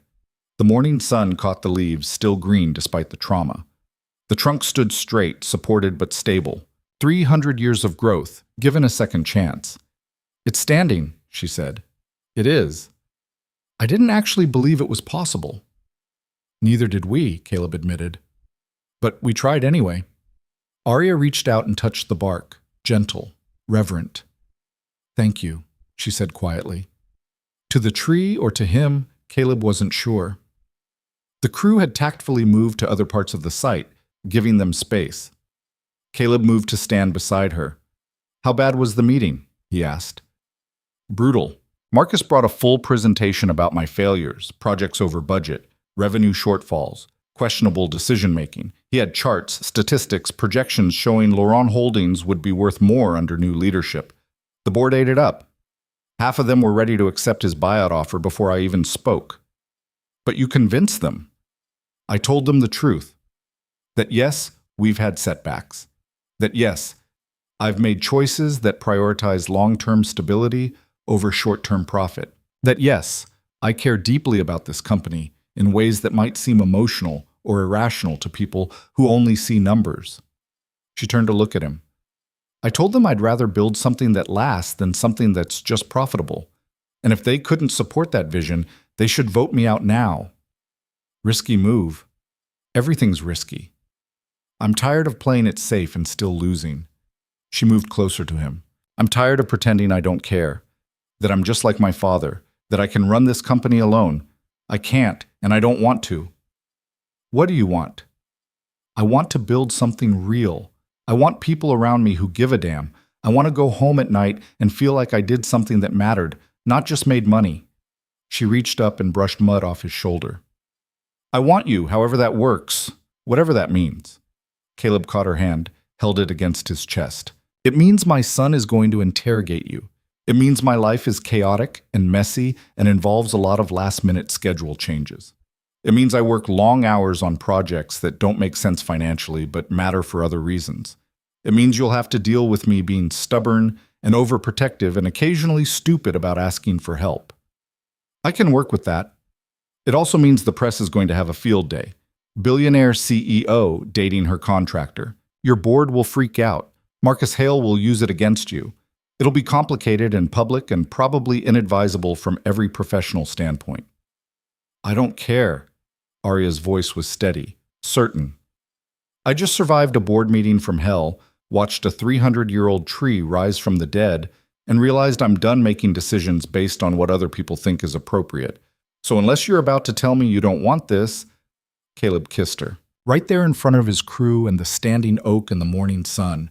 Kissed her like they weren't covered in mud, like she wasn't a billionaire and he wasn't a contractor, like none of the complications mattered compared to this moment of absolute clarity. When they pulled apart, Arya was smiling, real and unguarded and so beautiful it hurt to look at. So that's a yes, she asked. That's a definite yes. From somewhere across the site, someone started clapping, then another person. Then the whole crew was applauding and whistling, making a ridiculous amount of noise for 7 in the morning. Caleb flipped them off without looking, which just made them cheer louder. Arya laughed, the sound bright and genuine. Your crew is going to give you so much grief about this. They already are. I'm never going to hear the end of it. Worth it? He looked at her. This impossible woman who'd survived a storm and a corporate battle in the same 12 hours, who'd chosen honesty over safety, who was standing in a destroyed garden looking at a traumatized tree like it was the most hopeful thing she'd ever seen. Completely worth it, he said. The crew's applause faded into good-natured ribbing and wolf whistles, but Caleb barely heard them. He was too focused on the way Arya was looking at him, like he'd just given her something she didn't know she needed. I should let you get back to work, she said, though she made no move to leave. And I should probably go home, shower, maybe sleep for a few hours before reality sets in. Reality being? Phone calls from board members wanting to discuss my performance. Emails from Marcus Hale's lawyers, press inquiries about why the gala ended with a fallen tree, and the CEO missing for 2 hours. She smiled, but there was exhaustion behind it. The usual aftermath of surviving a disaster. You could ignore all of it. Take a day. Let them wait. I could. Arya glanced at the oak tree, still held upright by support cables. But that's not who I am. I don't get to take days off. The company doesn't stop because I'm tired. Maybe it should, Caleb said. Maybe that's part of the problem. Before Arya could respond, Caleb's phone rang. His sister's name flashed on the screen. He checked the time. 7:45 in the morning. She wouldn't call this early unless something was wrong. I need to take this, he said, already answering. Katie, what's wrong? Nothing's wrong. Relax. But Marcus is asking questions, and I think you should probably get home soon. He knows something happened last night, and he's in full detective mode. Caleb rubbed his face. What kind of questions? The 7-year-old kind. Why were you out all night? Why do you smell like mud when you call? Is the tree okay? Is the tree lady okay? Are you dating the tree lady? Katie paused. That last one's actually mine. But seriously, Caleb, you need to talk to him. He's worried. I'll be there in an hour. Good. And Caleb, whoever she is, I'm glad. You've been alone too long. She hung up before he could respond. Caleb looked at Arya, who was watching him with careful attention. Your son? She asked. Yeah, he's asking questions. I should probably get home, talk to him before this gets more complicated. He hesitated. He knows about you, sort of. He's been watching me watch you for weeks. What does he know? That you're the tree lady with the tired eyes, that I've been working too much, that something's different. Caleb shoved his phone in his pocket. Kids notice things adults try to hide. Arya was quiet for a moment. When she spoke, her voice was uncertain in a way he'd never heard before. Does that bother you, that he knows? No, but it means I need to actually explain what's happening, which is hard when I'm not entirely sure myself. He looked at her. We just decided to try this, whatever this is. But my son is part of that equation. He's part of every equation in my life. If that's too complicated, it's not, Arya said quickly. I don't know anything about kids. I don't know how to talk to them or what to say or... She stopped, frustrated with herself. I'm good at boardrooms and negotiations and complex financial structures. 7-year-olds are completely outside my expertise. They're outside everyone's expertise. You just do your best and hope it works out. That's terrible advice. It's honest advice. Caleb smiled. Look, I'm not expecting you to meet Marcus today or tomorrow or anytime soon. I just need you to know he exists and he's important. And eventually, if this works, you'll have to deal with a kid who asks too many questions and has opinions about everything. Like his father. Exactly like his father. Arya moved closer, reaching up to touch his face. Her fingers were cool against his skin. I want to meet him. Not today, but soon. I want to know the people who matter to you. And I want to know yours. The real ones, not the corporate versions. He caught her hand, pressed a kiss to her palm. But first we both need to sleep and deal with our respective disasters. Agreed. Arya pulled back reluctantly. I'll call you later, after I've dealt with the board fallout and the press nightmare and whatever else today throws at me. I'll be dealing with an inquisitive 7-year-old and a crew that's never going to let me live this down. So we'll both be suffering. She laughed, kissed him once more, quick and sweet, then headed back to her car. Caleb watched her leave, feeling the same disorienting mix of hope and terror that had characterized the entire night. Tony appeared at his elbow again. So that's really happening. You said that already. Bears repeating. You do realize every gossip blog in the city is going to lose their minds when this gets out? Not worried about gossip blogs. You should be. Arya Laurent is news. Everything she does is news. And you're about to become part of that story. Tony crossed his arms. Just saying, might want to prepare for some attention. Caleb looked at the garden, at his crew already back at work, at the oak tree standing against impossible odds. I survived a tree falling on me last night. I can survive some attention. Different kind of survival, boss, but okay, it's your funeral. Cheerful as always, Tony? Someone has to be realistic around here. Caleb left the site an hour later, his truck barely making it through traffic on fumes and stubbornness. He stopped at a drive-thru for coffee and breakfast sandwiches, then headed to his sister's house in the suburbs. Katie met him at the door, took one look at him, and started laughing. You look like you lost a fight with a swamp. Close. Lost a fight with a tree. The tree won. He handed her a coffee. Where's Marcus? Living room, watching cartoons, waiting for you to explain why you smell like a construction site and look like you haven't slept in a week. I haven't slept in a week. I know. That's why I'm worried. Katie's expression softened. Talk to him, Caleb. He's a smart kid. He knows something's going on. Better he hears it from you than makes up his own story. Marcus was sprawled on the couch in his pajamas, watching something animated and loud. He looked up when Caleb entered, his expression immediately shifting to concern. You look terrible, he announced. Thanks, buddy. You look great too. I'm serious, Dad. Are you sick? Caleb sat down on the couch, suddenly aware of just how exhausted he was. I'm not sick, just tired. Had a long night at work. The tree fell down. It wasn't a question. How did you? Aunt Katie showed me a news thing on her phone. There was a big storm, and the tree fell, and people were saying the fancy party got ruined. Marcus sat up, fully focused now. Did the tree lady get hurt? No, she's fine. We're both fine. Caleb ran a hand through his hair, felt dried mud flake off. The tree fell, but we fixed it, put it back up. It's standing again. Really? You can do that? Apparently, yeah, we did it this morning. Marcus absorbed this with the seriousness he applied to important matters. Is the tree lady your girlfriend now? Caleb had expected the question, but still wasn't prepared for it. Where did that come from? You look at her like you used to look at Mom, in the pictures, before I was born. Marcus picked at the couch cushion. And you've been different lately, happy different. Is it because of her? The directness of children never stopped surprising Caleb. He could lie, deflect, change the subject, but Marcus deserved better than that. Her name is Aria, Caleb said. And yeah, I like her. A lot. We're trying to figure out if we can make it work. Does she like you back? I think so. Hope so. That's good. Marcus was quiet for a moment. Is she nice? Very nice. She's smart and works really hard and cares about doing things right. Like you. Yeah, like me. Another pause. Marcus looked at Caleb with those two perceptive eyes. Do you think Mom would be okay with it? You liking someone else? The question hit Caleb straight in the chest.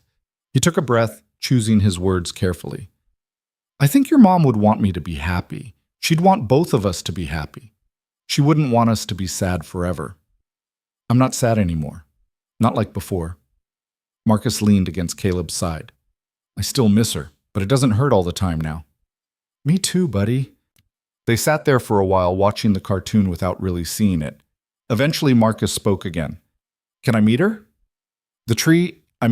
Aria? You want to? Yeah. If she's important to you, I should probably know her. That's what Aunt Katie says. She says you're terrible at letting people in, and someone needs to make sure this Aria person is good enough for us. Caleb laughed, could hear his sister's opinions coming through loud and clear. Aria's way too good for us, but I'll ask her if she wants to meet you. When things calm down a little. Okay, Marcus paused. Dad? I'm glad you're not alone anymore. You're less sad when you're not alone. Caleb pulled his son against him, feeling the familiar ache of love and loss and hope all tangled together. Thanks, buddy. I'm glad too. They spent the rest of the morning together, eating breakfast and playing video games and doing normal Sunday things. Caleb took a shower that turned the water brown with mud, changed into clean clothes, and felt almost human again. His phone buzzed around noon. A text from Aria. Just got off a conference call with the board. They want me to issue a public statement about the gala and the tree. Also about you. Apparently someone saw us kissing and sold the story to a blogger. Caleb swore under his breath. That had been faster than expected. What kind of statement? The kind that explains why their CEO was making out with the contractor while donors waited inside. They're concerned about optics. What did you tell them? 3 dots appeared, disappeared, appeared again. I told them the truth, that you saved my life and helped me save the tree, and I'm not apologizing for either. The PR team is drafting something now. They want to frame it as a success story. Dedicated contractor and CEO working together to overcome disaster. Very corporate, very sanitized. But true. The boring version of true. They don't want the real story. What's the real story? That I'm falling for someone I barely know, and it's terrifying and wonderful, and I have no idea how to make it work, but I'm going to try anyway. Caleb stared at his phone, reading those words 3 times. Then he called her. Hi, Arya answered, sounding tired but pleased. Couldn't text that one back. No, needed to hear your voice. He moved into the hallway, away from where Marcus was occupied with his game. You're falling for me? Apparently. Against all logic and professional advice. She paused. Is that okay? More than okay. Yeah, it's good. He leaned against the wall. Marcus wants to meet you. Silence on the other end. Then, carefully, he does? He asked this morning, said if you're important to me, he should probably know you. He's 7, but he's been through a lot. He understands that people can be important. What did you tell him about me? That your name is Arya, that you're smart and work hard, that I like you a lot. Caleb smiled. He's been calling you the tree lady, with the tired eyes. That's oddly accurate. Arya's voice was soft. I'd like to meet him too. I don't know how to do this, Caleb. I don't know how to be around kids. You just be yourself. He's a good judge of character. He'll either like you or he won't, and either way, we'll figure it out.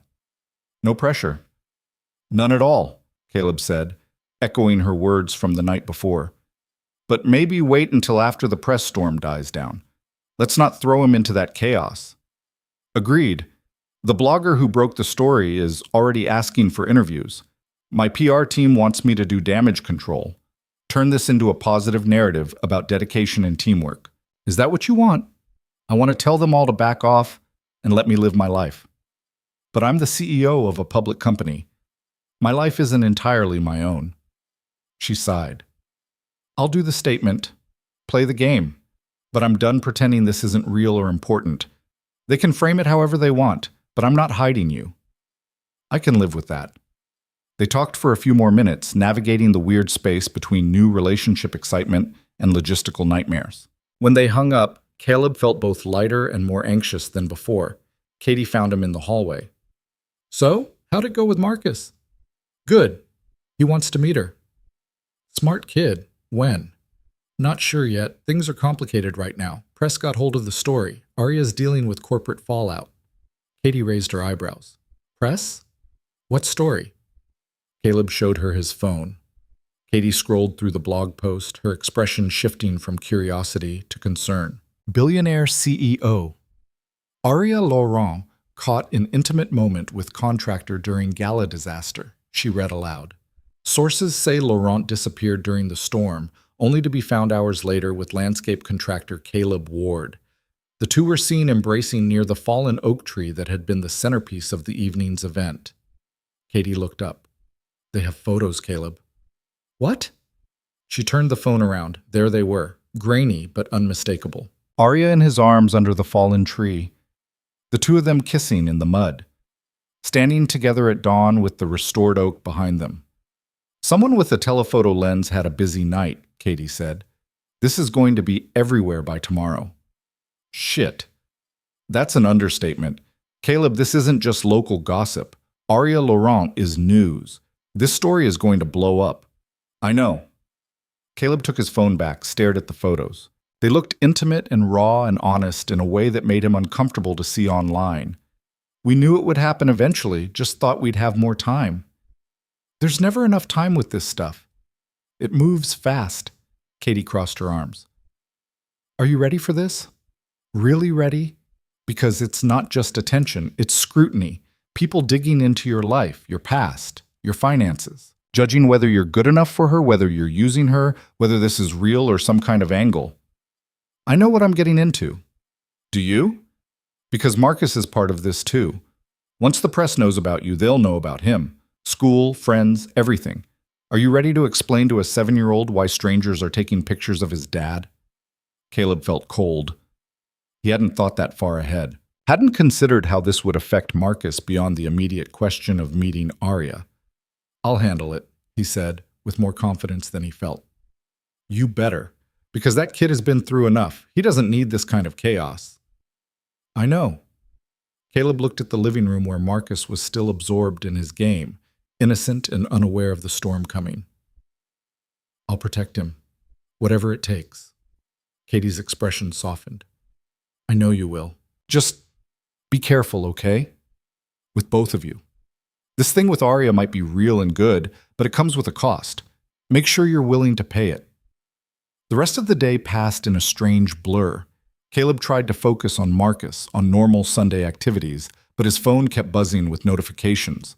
The blog post had been picked up by larger sites. Business journals were running stories about Arya's leadership decisions. Entertainment sites were speculating about the relationship. His crew was texting him screenshots with increasingly amused commentary. By evening, Arya's PR team had released their statement. It was carefully worded, emphasizing the professional collaboration, the successful restoration of the tree, the dedication shown by all parties during a difficult situation. It mentioned Caleb by name as the contractor responsible for saving the project. It did not mention the kiss, the falling tree, or anything personal. The internet, predictably, didn't care about the official statement. They cared about the photos, about the story of a billionaire and a working-class contractor, about the romance of it all. Caleb put Marcus to bed at 8, answering questions about the day and avoiding questions about what would happen next. Then he sat on his couch with a beer and scrolled through the coverage, feeling increasingly surreal. His phone rang. Arya. How bad is it? He asked instead of hello. Pretty bad. My inbox is full of interview requests. 3 different publications want exclusive access. Someone tracked down my college roommate for a quote. She sounded exhausted. How's your end? Similar. My crew thinks it's hilarious. My sister thinks I'm crazy. Marcus is blissfully unaware for now. I'm sorry. This is my fault. If I'd been more careful. If you'd been more careful, we'd still be pretending this isn't happening. At least now it's out in the open. There's open, and then there's this. Arya paused. I had a call with my PR director. She suggested we cool things off publicly, let the story die down. Maybe be seen separately for a while until the interest fades. Caleb felt his jaw tighten. What did you tell her? I told her to focus on the company narrative and leave my personal life alone. There was steel in Arya's voice. I'm not hiding you, Caleb. I'm not pretending this isn't real because it's inconvenient. I did that my whole life, made choices based on what was appropriate, what looked good, what the board would approve. I'm done with that. Even if it costs you? Even then. The board already questions my judgment. The press already scrutinizes my every move. Marcus Hale already wants me gone. None of that changes whether I'm dating you or not. The only thing that changes is whether I'm honest about it. Caleb loved her for that. The realization hit him sudden and certain. He was falling in love with this woman who chose honesty over safety, who stood her ground when everyone told her to bend. Okay, he said, then we do this right. No hiding, no apologies. We figure it out as we go. Together. Together, he agreed. They talked until almost midnight about everything and nothing, about Marcus and what meeting him might look like, about Arya's upcoming week of board meetings and press management, about the oak tree and whether it would survive its trauma, about the absurdity of their situation and the terrifying hope that maybe it could actually work. When they finally said goodnight, Caleb sat in the dark of his apartment and thought about the future. It was murky and complicated and full of unknowns. But for the first time in 4 years, he wasn't facing it alone. The next week was chaos. The story refused to die. Every day brought new coverage, new speculation, new photos dug up from somewhere. Someone found pictures of Caleb from years ago, from before Sarah died, and ran a tragic backstory piece. Someone else interviewed one of Arya's former board members who suggested the relationship was a distraction from her failing leadership. Marcus Hale gave an interview to a business publication. He was careful, measured, never overtly criticizing Arya. But the implications were clear. A CEO who made decisions based on emotion rather than logic, who let personal entanglements cloud professional judgment. He didn't mention Caleb by name. He didn't have to.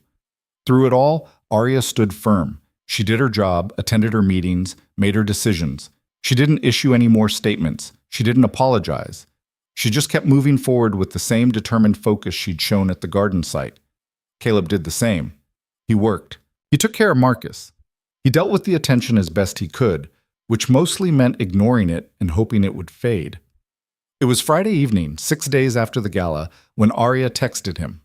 Dinner tonight? My place. I'll cook. Or attempt to cook. Fair warning, I'm terrible at it.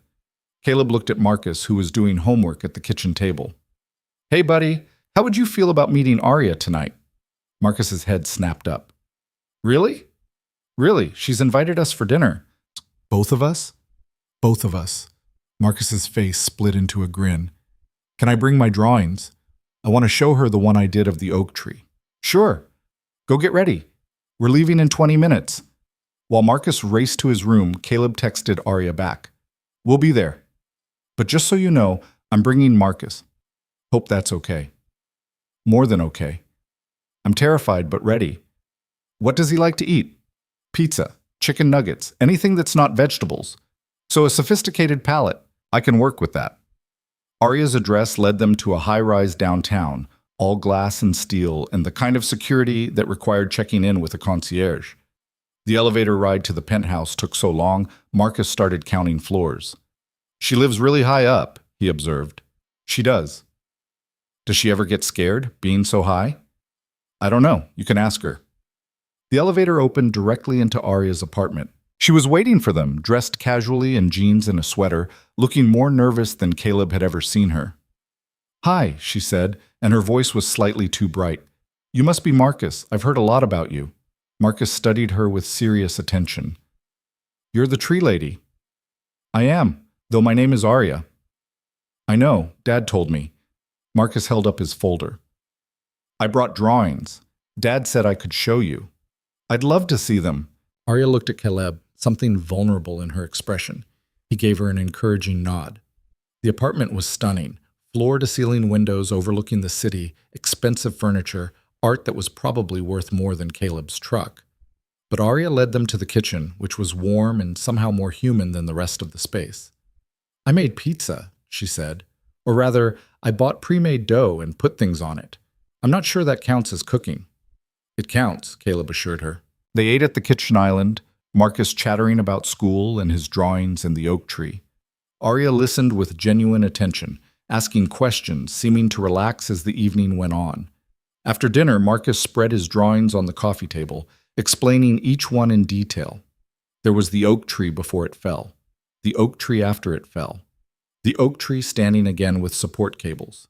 He'd gotten surprisingly accurate details. These are wonderful, Arya said, and she meant it. You really captured how the tree looked. Dad says you saved it together, that it was impossible, but you did it anyway. Your dad did most of the work. I just believed it could be done. That's important too, Marcus said seriously. Believing. Dad says if you don't believe things can get better, they never do. Arya looked at Caleb, something soft in her expression. Your dad is very smart. I know. Marcus yawned, suddenly tired. Can I watch TV? Sure, buddy. Arya showed Marcus how to work her entertainment system, which was predictably complicated and high-tech. Once he was settled on the couch with a movie, she and Caleb moved to the kitchen. He's amazing, Arya said quietly. Smart and kind and so observant. He likes you. I can tell. How can you tell? He's showing you his drawings. He doesn't do that for just anyone. Caleb moved closer, hand settling on her waist. You were nervous. Terrified. I kept thinking about all the ways I could mess this up, say the wrong thing, be too formal, too distant. I wanted him to like me. He does. And even if he didn't, we'd figure it out. Caleb kissed her forehead. But for the record, you were great. Natural. You just talked to him like a person. He is a person. A small, very perceptive person who I desperately want to impress. They stood there in the kitchen, holding each other while Marcus watched his movie in the other room. It felt domestic and normal and completely surreal all at once. This is weird, right? Arya said. A week ago, we were fighting a storm. Now we're having family dinner in my apartment. Extremely weird. Also good. Also terrifying. I keep waiting for something to go wrong, for the board to revolt or the press to find something damaging or Marcus Hale to make another move. He will make another move, Caleb said. You know that, right? This isn't over. I know. Arya's arms tightened around him. But I'm ready this time. I'm not fighting alone anymore. They stayed like that until the movie ended and Marcus padded into the kitchen, sleepy and ready to go home. "Thank you for dinner," he said to Arya, unprompted and polite. "Thank you for coming and for showing me your drawings. You can keep one if you want, the one with the tree standing, so you remember." Arya's eyes went bright. "I'd love that. Thank you, Marcus." In the elevator down, Marcus leaned against Caleb's side. "She's nice, Dad. I like her." "Yeah, I'm glad. Is she going to be around a lot?" "I hope so, if that's okay with you." Marcus considered this seriously. "It's okay. She makes you smile different, like you used to smile in the pictures with Mom." "That's good." Caleb's throat went tight. "Thanks, buddy." "But Dad, if she's going to be around, she needs to learn how to cook better. That pizza was kind of weird." Despite everything, Caleb laughed. "I'll let her know." They drove home through the city, Marcus falling asleep in the back seat, and Caleb thought about impossible things. About oak trees that survived when they shouldn't. About relationships that made no sense on paper but felt right anyway. About choosing hope over fear, even when the future was uncertain. His phone buzzed at a red light. A text from Arya. "Thank you for tonight, for bringing Marcus, for trusting me with something so important. He liked you, said you need cooking lessons, but he liked you. I'll work on the cooking. And Caleb? I'm falling harder, just so you know." "Me too." The light turned green. Caleb drove home with his sleeping son in the back seat and a future that felt both terrifying and full of possibility ahead of him. The next 2 weeks settled into something that almost resembled normal. Caleb worked on finishing the garden restoration while the oak tree slowly recovered, its leaves holding on despite the trauma. Arya navigated board meetings and press inquiries with the same determination she'd shown the night of the storm. They saw each other when they could, dinner at her place, lunch at the construction site, stolen hours that felt both ordinary and precious. Marcus adapted to Arya's presence with the resilience of children. He asked questions, made observations, seemed to accept that his dad was dating the tree lady without much drama. Arya, for her part, tried. She learned what Marcus liked to eat, remembered details about his school projects, showed up to one of his soccer games and cheered too loudly when he scored. "She's kind of awkward," Marcus observed after that game, walking to the car with his participation trophy. "But in a nice way, like she really wants to get it right." "She does," Caleb said. "She didn't grow up around kids. This is new for her." "It's new for us too, but we're doing okay." Marcus climbed into the back seat. "Dad, are you going to marry her?" Caleb nearly dropped his keys. "What?" "Marry her, like you married Mom. Are you going to?" That's not... We've only been together 2 weeks, buddy." "So? When you know, you know." That's what Aunt Katie says. Aunt Katie says a lot of things. She says you're happier now, that you laugh more, that it's good to see you living again instead of just surviving. Marcus buckled his seatbelt. "I think so too. So if you want to marry her, that's okay with me. Just thought you should know." Caleb sat in the driver's seat, completely blindsided by his 7-year-old's emotional intelligence. "Thanks, buddy. I'll keep that in mind." But the conversation stayed with him. Marriage. He hadn't let himself think that far ahead, too focused on navigating the immediate complications. But Marcus was right. When you know, you know. And Caleb was starting to know. The garden project was scheduled for final completion on a Thursday. They'd spent 3 weeks repairing the storm damage, replanting, adjusting. The oak tree stood with fewer support cables now, its root system stabilizing. It would be months before they could remove all the supports, maybe a year before the tree was truly stable, but it was alive. Growing. That was enough. Arya came to the site for the final walkthrough, wearing work boots and looking tired but satisfied. She'd been fighting battles Caleb only partially understood. Board politics, shareholder concerns, Marcus Hale's continued pressure. But she was still standing, still fighting. "It's beautiful," she said, looking at the completed garden. "Better than the original design. Stronger," Caleb agreed. "The new foundation is solid. The drainage is improved. This garden will last." "Like the tree." "Like the tree." They walked through the space together, Tony and the rest of the crew doing final cleanup. Everything was perfect, or as close to perfect as real life allowed. The plants were thriving, the lighting worked, The pathways were level and clean. It looked like the kind of place where impossible things could happen. "I got a call from the board chair this morning," Arya said as they reached the oak tree. She ran her hand along its bark, gentle and familiar. "They want to discuss my leadership performance. Again. Marcus Hale has apparently acquired another 8% of company shares. He's getting close to forcing a vote." Caleb's stomach went cold. "How close?" "Close enough that the board is nervous. They're suggesting I consider his offer again. Frame it as a strategic merger rather than a buyout. Let me save face while he takes control." "What did you tell them?" "I told them I needed time to consider my options." Arya looked at him, and there was something fragile in her expression. "I'm tired, Caleb. I've been fighting for so long. Sometimes I wonder if I'm holding on because it's right, or just because I'm stubborn. There's nothing wrong with stubborn. There is when it costs you everything else." She gestured to the garden. "I spent $2 million on this project, money the company needed elsewhere. I did it because it mattered to me, because I wanted to build something beautiful. But was it worth it? Was it responsible leadership or self-indulgence?" "It was both. And that doesn't make it wrong." Caleb moved closer. "You built something that will last. Something people will enjoy for decades. That has value even if it doesn't show up on a quarterly report. The board doesn't see it that way. They see wasted resources and poor judgment." Arya's voice was steady, but her hands were shaking. "Marcus Hale is offering them certainty, proven leadership, a clean transition. I'm offering them stubbornness and emotional attachment to projects that don't make financial sense. You're offering them integrity, vision, the willingness to build things right instead of just profitable. And if that's not enough? If they vote me out anyway?"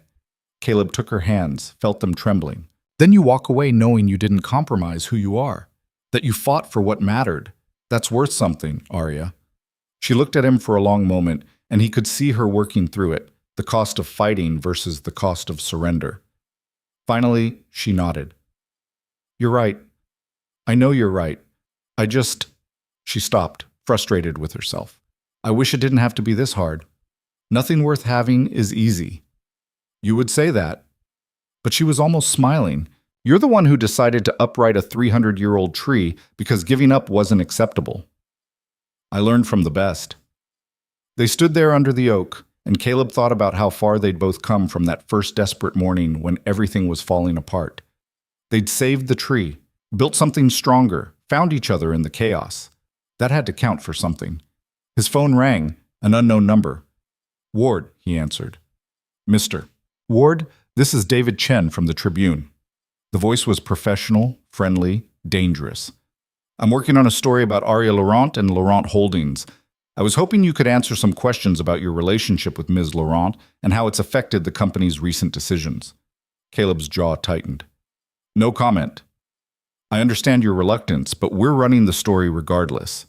I'm giving you a chance to provide your perspective. There are questions about whether Ms. Laurent's judgment has been compromised by personal entanglements, whether company resources were inappropriately allocated to impress a romantic interest. That's bullshit, and you know it. So you're saying the relationship didn't influence her decision to continue the garden project despite budget overruns? I'm saying Arya Laurent makes decisions based on what's right for the company long-term, not what looks good short-term. If you're implying otherwise, you're either lazy or biased." "Interesting. And your own financial situation. You've had some difficulties since your wife's death, correct? Bankruptcy filing in." Caleb hung up. His hands were shaking with anger. "What was that?" Arya asked. "Reporter. Digging for dirt. Trying to paint you as emotionally compromised and me as opportunistic." He looked at her. "They mentioned my bankruptcy. From 4 years ago, right after Sarah died, I didn't think anyone would find that." Arya's expression went hard. "Marcus Hale, this is exactly his strategy.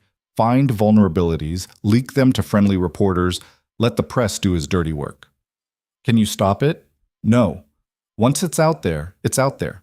Best I can do is get ahead of it with our own narrative." She pulled out her phone. "I need to call my PR team, prepare a response before this story breaks." She walked away, already dialing. Caleb watched her go, feeling helpless and angry. This was the cost she'd warned him about. The scrutiny, the judgment, the way their relationship would be weaponized against her. Tony approached, reading something on his phone. "Boss, you need to see this." It was a preview of the Tribune article posted online as a teaser. The headline made Caleb's stomach drop. Laurent CEO's judgment questioned as romance influences business decisions. The article was brutal. It outlined the garden project's cost overruns, implied Arya had continued funding it to impress Caleb, suggested their relationship represented a pattern of emotional decision-making. It mentioned Caleb's financial difficulties, his lack of formal education, his status as a single father struggling to make ends meet. It painted a picture of a desperate contractor and a CEO too blinded by infatuation to see she was being used. None of it was true. All of it was damaging. "This is going to be everywhere by morning," Tony said quietly. "I know. What are you going to do?" Caleb looked at Arya, pacing while she talked on her phone, fighting yet another battle in a war that never seemed to end. He thought about Marcus, about how this story would follow him to school, how kids could be cruel with information they didn't understand. He thought about his crew, his business, his reputation. Then he thought about giving up, about walking away to protect Arya from the fallout, about making it easier for everyone by removing himself from the equation. The thought lasted maybe 5 seconds before he rejected it completely. "I'm gonna fight," Caleb said. "Same as her, same as always." Arya ended her call and came back, her expression grim. "The story goes live in 2 hours. My PR team is scrambling to prepare a response, but Caleb, this is going to be bad. For both of us." "I know. They're going to tear us apart. Question everything. Your finances, my judgment, our relationship. Marcus Hale is going to use this to push for my removal. Let him try." "You don't understand. This could work. The board is already nervous. This gives them cover to vote against me. They can say they're protecting the company from compromised leadership." Her voice cracked slightly. "I could lose everything." "Not everything. You'd still have the garden, the tree, me." Caleb took her hands again. "And if they vote you out, you start over. Build something new. You've done it before." "I was 25 before. I had nothing to lose." Arya looked at the oak tree, at the garden around them. "Now I have this. I have you.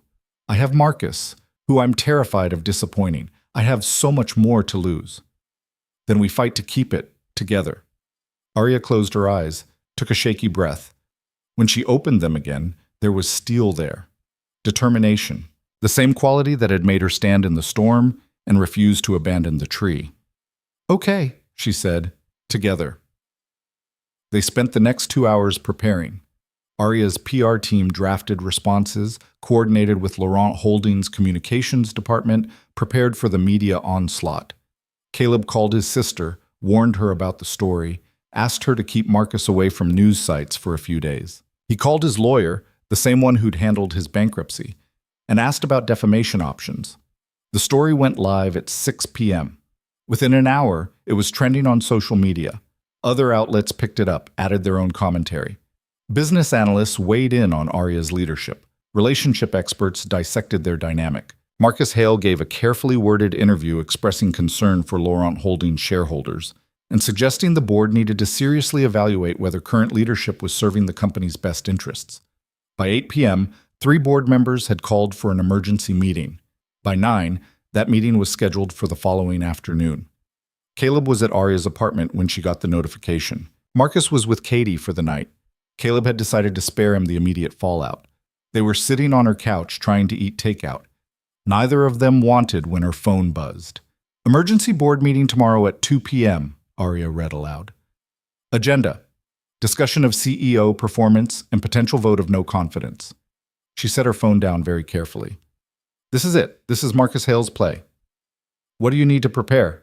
"I don't know. I've prepared everything I can. The numbers, the strategy, the vision. None of that matters if they've already decided." She stood, started pacing. "He's going to argue that I'm emotionally compromised, that my judgment is clouded by personal relationships, that the company needs stable, rational leadership. And you're going to argue that caring about something doesn't make you weak, that building for the long term requires patience and vision, that—" Arya stopped, laughed bitterly. That I'm exactly what this company needs, even if the board can't see it. Caleb stood, intercepted her pacing. Then say that. Exactly that. Don't apologize for caring. Don't pretend to be someone you're not. They either accept you as you are, or they don't deserve you. Easy for you to say, you're not about to lose the company your father built. No, I already lost the company I built 4 years ago when Sarah died and I fell apart and couldn't keep it together. Caleb held her gaze. I know what it's like to lose everything, Arya. And I know that sometimes losing everything is what makes room for something better. I don't want something better. I want this, my company, my work, the life I've built. Then fight for it. But know that if you lose, you're still standing. You're still you, and that's enough. Arya's eyes were bright with tears she wouldn't let fall. Is it? Is it enough when I failed everyone who believed in me? My father, the employees, the shareholders? You haven't failed them. You fought for them every day for 5 years. You've made hard choices and weathered criticism and kept the company going through impossible circumstances. If they can't see that, it's their failure, not yours. She finally let herself cry, and Caleb held her while she did. Not trying to fix it, not offering platitudes, just being there. Being solid when everything else was uncertain. I'm scared, she admitted against his chest. I'm so tired of being scared. I know, me too. They stayed like that for a long time. Eventually, Arya pulled back, wiped her eyes, tried to collect herself. I should prepare for tomorrow, review my presentation, practice my arguments. Or, Caleb interrupted, you could take the night off. Stop preparing and just be. With me, doing nothing important. I don't know how to do nothing. I'll teach you.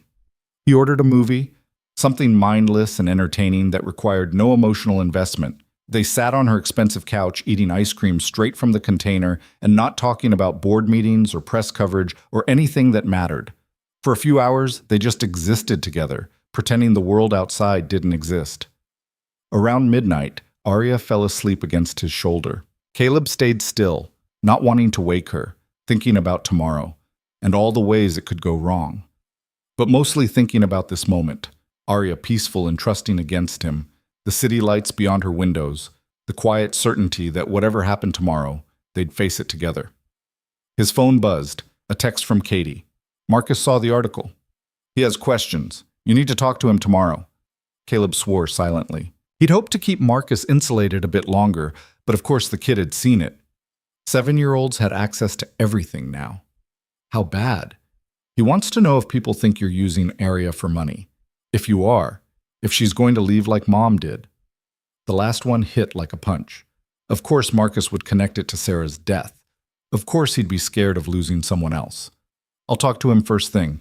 Thanks for dealing with this. That's what aunts are for. Good luck tomorrow, with all of it.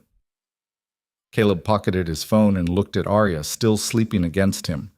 Tomorrow she'd face a board trying to take her company. He'd face a son who needed reassurance about stability and loss. Marcus Hale would make his move, the press would circle, and everything they'd built might come crashing down. But tonight, right now, they had this. It would have to be enough. The morning came too soon. Arya was already awake when Caleb stirred, sitting at her kitchen counter with coffee and a laptop, reviewing documents. How long have you been up? He asked. Since 5. Couldn't sleep. She didn't look up from her screen. I've been going through every decision I've made in the past year, looking for ammunition, things I can point to that prove my judgment is sound. Caleb poured himself coffee, sat beside her. Or you could trust that 5 years of solid leadership speaks for itself. Of 5 years of solid leadership that ended with declining revenue and a failed gala. 5 years of solid leadership that built sustainable projects and valued integrity over shortcuts. That's going to matter to someone on that board. Arya finally looked at him. She'd put on makeup to hide the exhaustion, dressed in a power suit that probably cost more than his monthly rent. She looked every inch the CEO, but he could still see the fear underneath. What if it's not enough? She asked quietly. Then we deal with it. Together. He took her hand. But Arya, you're going in there ready to fight, right? Not ready to compromise or accept defeat. I'm ready to fight. I just don't know if I'm ready to lose. No one's ever ready to lose. You just do it anyway and figure out what comes next. He squeezed her hand. But you're not losing today.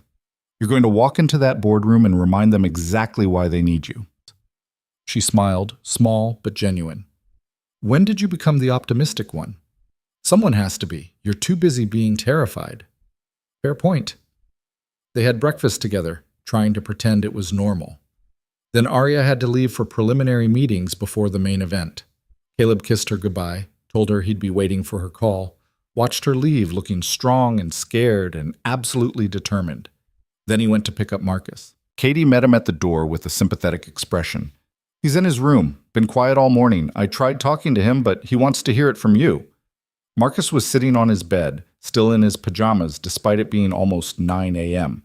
He looked up when Caleb entered, his expression carefully neutral. Hey, buddy. Are you using Arya for her money? Right to the point, Caleb sat down on the bed. No, I'm not. The article said you were broke, that you needed money, and she has a lot of money, and that's why you like her. The article was written by someone who doesn't know me or Arya or anything about our relationship. They made up a story that would get attention. But were you broke after Mom died? No point lying. Yeah, I was. I lost my job because I couldn't work. We lost some money on medical bills and funeral costs. I had to file bankruptcy to protect us and start over. Marcus absorbed this. Are we okay now? Do we have money? We're okay. The business is doing well. We're not rich, but we're stable. We have enough. So you don't need Arya's money. I don't need Arya's money. I just need Arya. Caleb put his arm around Marcus. I like her because she's smart and strong and makes me laugh. Because she works hard and cares about doing things right. Because when I'm with her, I feel like I'm the best version of myself. That's why I like her. Not because of her money. Is she going to leave? Like Mom did. There it was. The real fear. Mom didn't leave on purpose, buddy. She died. That was an accident. It wasn't her choice. But people leave. Or they die. Or they just stop being there. Marcus's voice was small. What if Arya decides we're too much trouble? What if she gets tired of us? Then we'll be sad and we'll deal with it. But Marcus, I don't think that's going to happen. Arya cares about us. About you. She's not going anywhere unless something forces her away. Like her job? The article said she might lose her job. She might. She's fighting to keep it, but yeah, she might lose it. Caleb pulled Marcus closer. But that doesn't change how she feels about us. Jobs end. Relationships don't have to. Marcus was quiet for a long moment. I don't want her to leave. Me neither. I don't want you to be sad again, like you were after Mom. I won't be. I promise. Whatever happens, we'll be okay. You and me. We're always okay. Marcus leaned against him, and Caleb held his son and thought about all the ways life could break you and all the ways you could still choose to stand back up. They spent the morning together, doing normal things, video games and snacks, and avoiding the news. Around noon, Caleb's phone rang. Arya. I have to take this, he told Marcus. Is it her? Is the meeting over? Not yet. This is before, Caleb answered. Hey. Hi. Arya's voice was tight. The meeting starts in an hour. I'm sitting in my office trying not to panic. How can I help? Tell me I can do this. You can do this. You've been doing this for 5 years. Today's just one more day. Today's the day I either keep my company or lose everything. Today's the day you fight for what matters. The outcome doesn't change who you are. Caleb glanced at Marcus, who was pretending not to listen. Marcus says hi, by the way. He's pulling for you. Tell him thank you. Tell him, her voice cracked. Tell him I'm sorry if this gets messy, if the press attention affects him. I never wanted that. He knows, and he's tougher than you think. We both are. Arya took a shaky breath. I should go. I need to get to the boardroom. Arya, you're going to be amazing. Walk in there and show them exactly who you are. That's all you can do. And if it's not enough, then they don't deserve you. But I think it will be.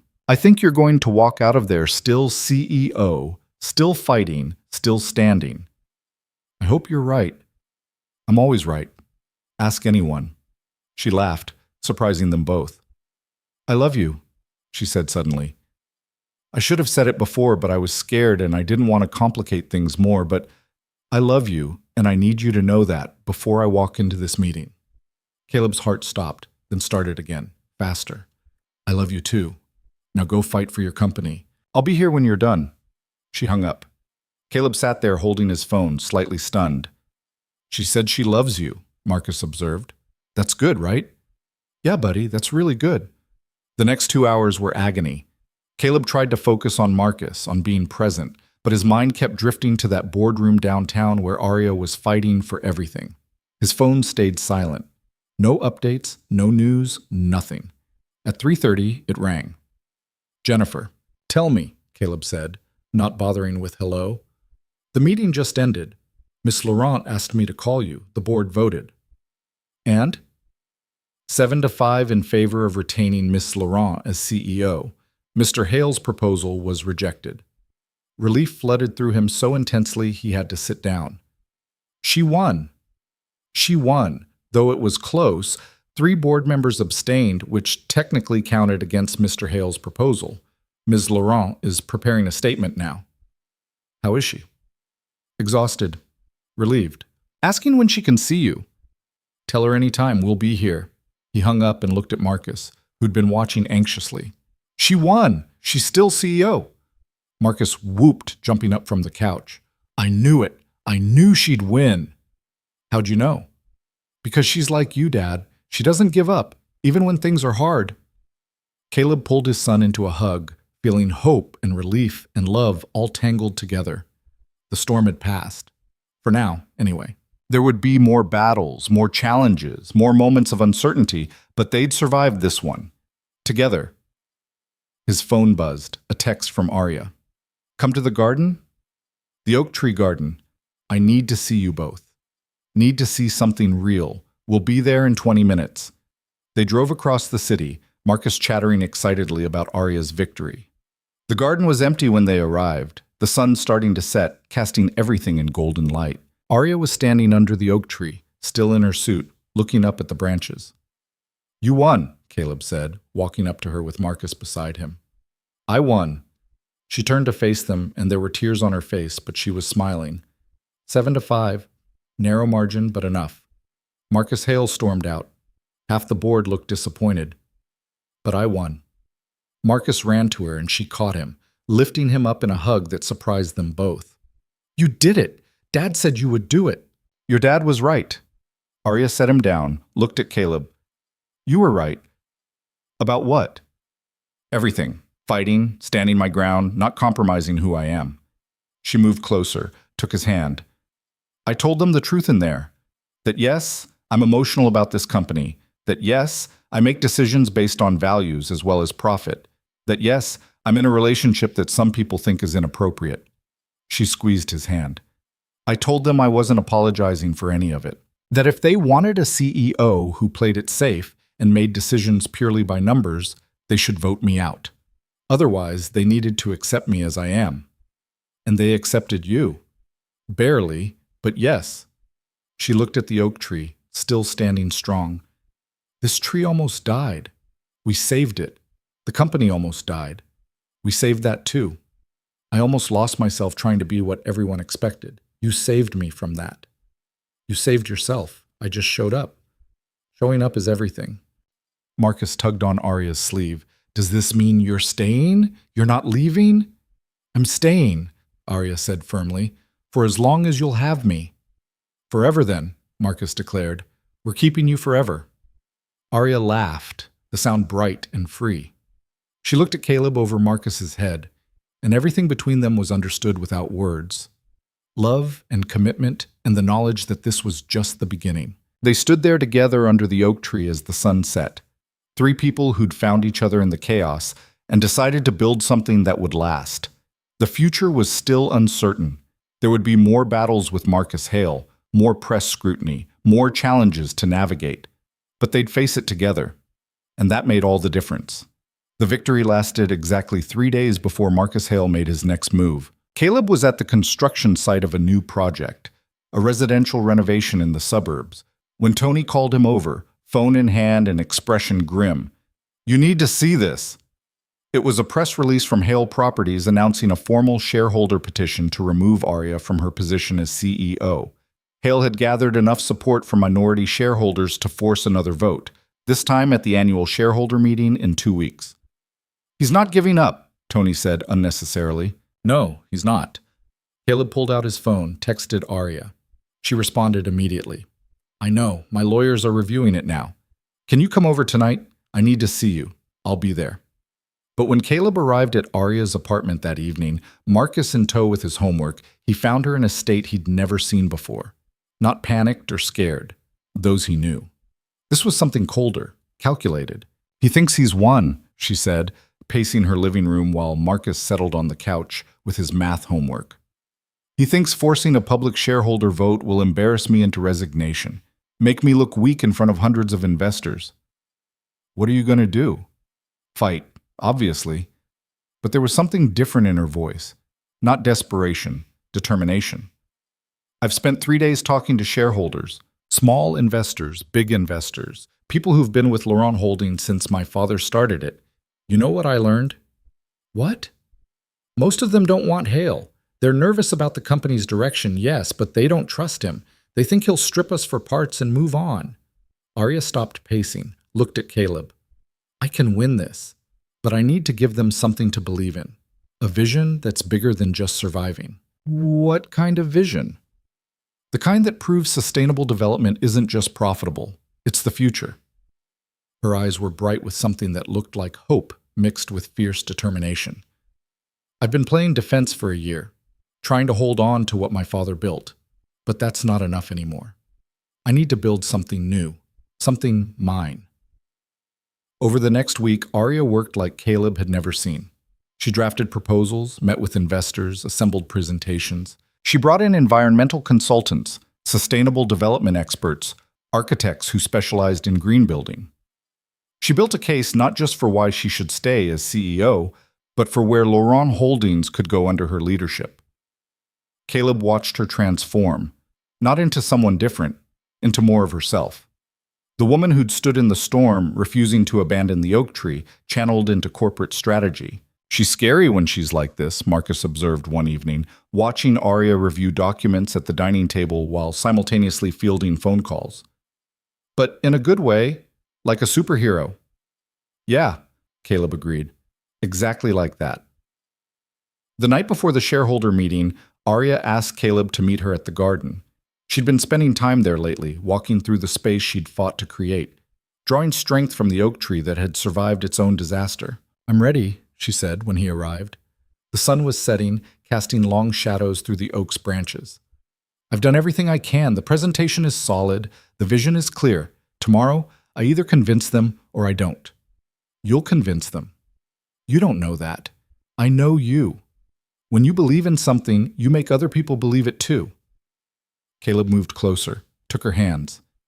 You're going to walk in there and show them the future, and they're going to want to be part of it. Arya leaned into him, and they stood there under the tree in comfortable silence. Finally, she spoke. If I lose tomorrow, if they vote me out, I want you to know I don't regret any of this. Fighting for the company, falling for you, choosing honesty over strategy. Even if it cost me everything, it was worth it. You're not losing tomorrow. But if I do, then we figure out what comes next, together. He pulled back to look at her. But, Arya, you're not going to lose. You're too stubborn, too smart, too committed. Marcus Hale is betting that you'll break under pressure. He doesn't know you at all. She smiled, small but genuine. Thank you for believing in me, for showing up every time I needed someone to show up. That's what love is, showing up. Is it? I always thought love was supposed to be more complicated than that. Maybe we've been doing it wrong. Maybe it's supposed to be simple. They kissed under the oak tree as the last light faded, and Caleb thought about how far they'd come from that first desperate morning. How many times they'd been tested. How many times they'd chosen each other despite all the reasons not to. The shareholder meeting was held in a hotel ballroom downtown, packed with investors and press and curious onlookers. Caleb sat in the back with Marcus, who'd insisted on coming despite Caleb's protests. If Arya's fighting, we should be there, Marcus had said with 7-year-old logic. That's what families do. Families. The word had stuck with Caleb all morning. Marcus Hale spoke first, presenting his case for new leadership. He was polished and confident, armed with charts showing Laurent Holdings' declining revenue, missed projections, questionable expenditures. He painted a picture of a company in crisis, led by someone too emotional to make hard decisions. Laurent Holdings needs leadership focused on shareholder value, Hale concluded, not vanity projects and personal distractions. I'm offering you a proven track record of profitable growth. The choice should be clear. There was scattered applause. Caleb watched the shareholders, trying to gauge their reaction. Many looked convinced, some looked uncertain, a few looked actively hostile to Hale's presentation. Then it was Arya's turn. She walked to the podium wearing a dark suit, her hair pulled back, every inch the CEO. But when she spoke, there was passion beneath the professionalism. Mr. Hale is right about one thing, she began. Laurent Holdings has had a difficult year. Revenue is down. We've faced challenges, but he's wrong about why, and he's wrong about the solution. She clicked to her first slide, a graph showing long-term trends in sustainable development. The real estate market is changing. Consumers want buildings that last, that minimize environmental impact, that contribute to their communities. Developers who ignore this trend will be left behind. Laurent Holdings isn't struggling because we're too focused on quality. We're struggling because we're not focused enough on the future. What followed was 40 minutes of the most compelling business case Caleb had ever heard. Arya laid out a vision for Laurent Holdings that balanced profitability with sustainability, short-term gains with long-term stability. She presented partnerships with green technology firms, plans for mixed-use developments that would revitalize struggling neighborhoods, strategies for building properties that would appreciate rather than depreciate over decades.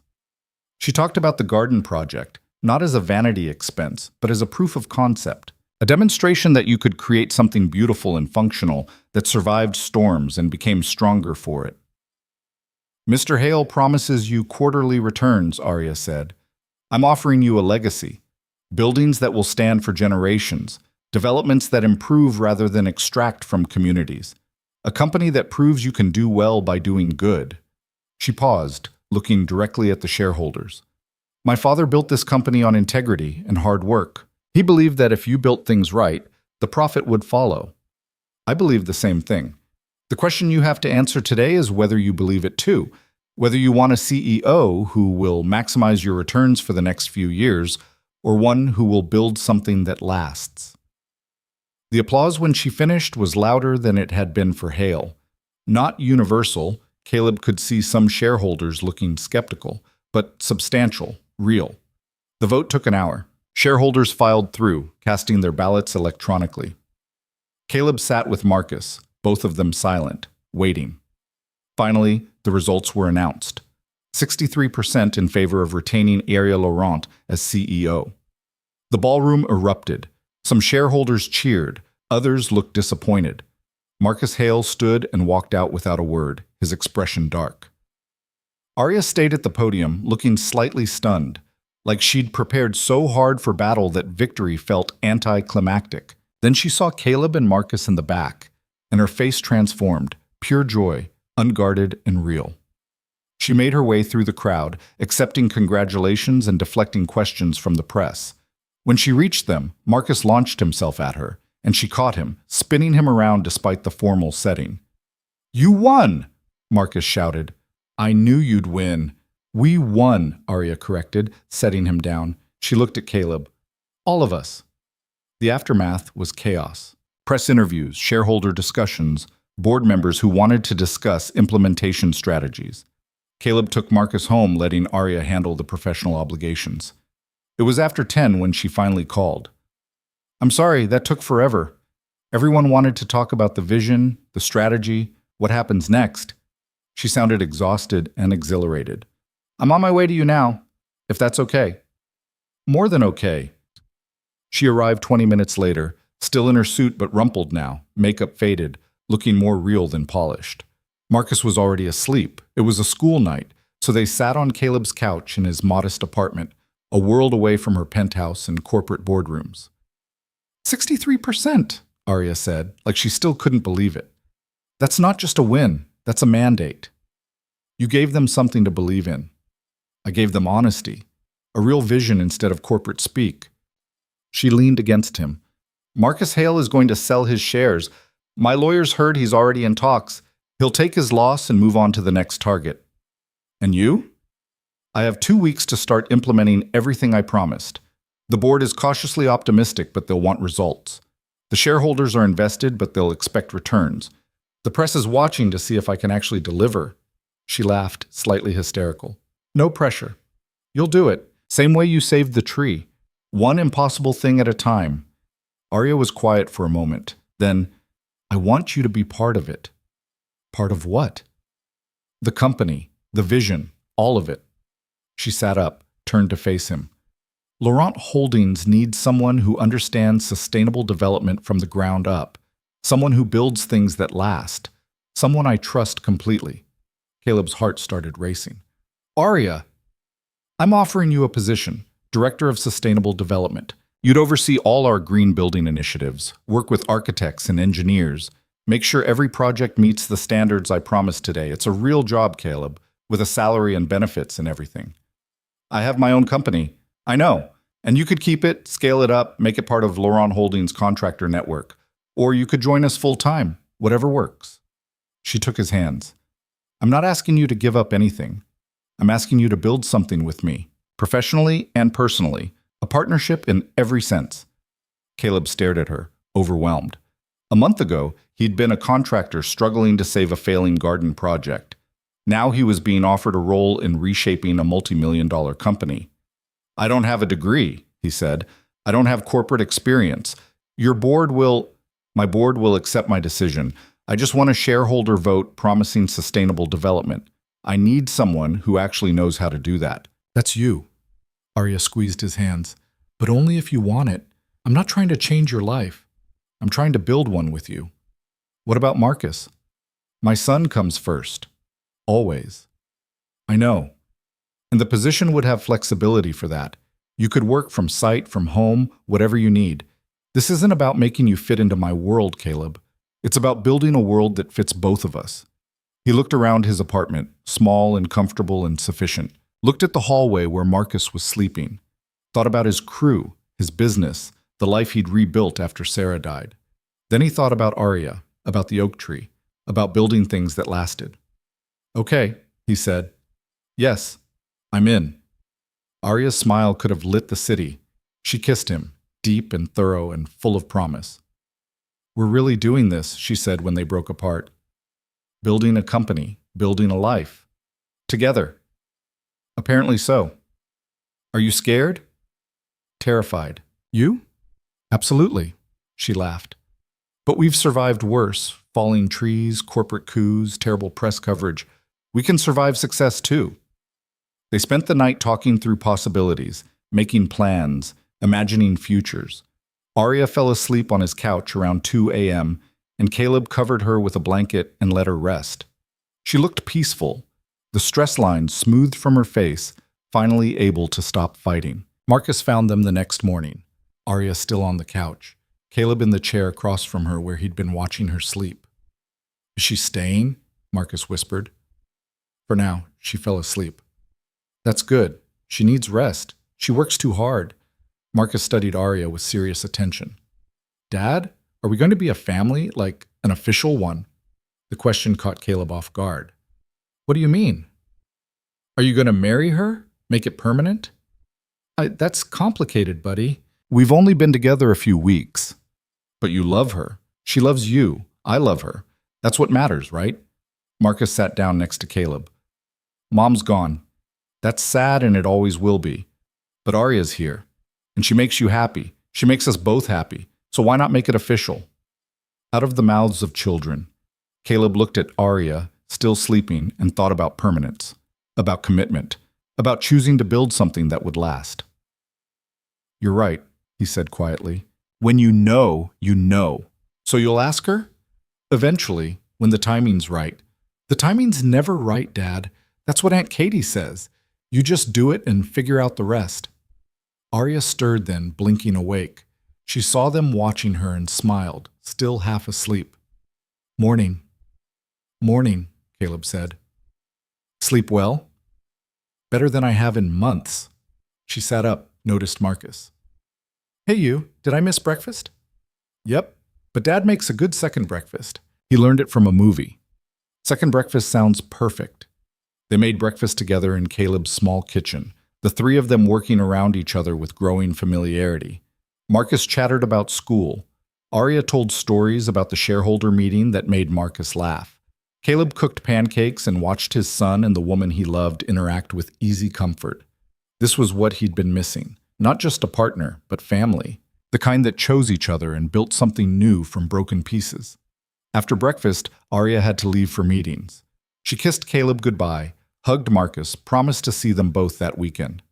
"She fits," Marcus said after she left, "with us. Like she was always supposed to be here." "Yeah," Caleb agreed.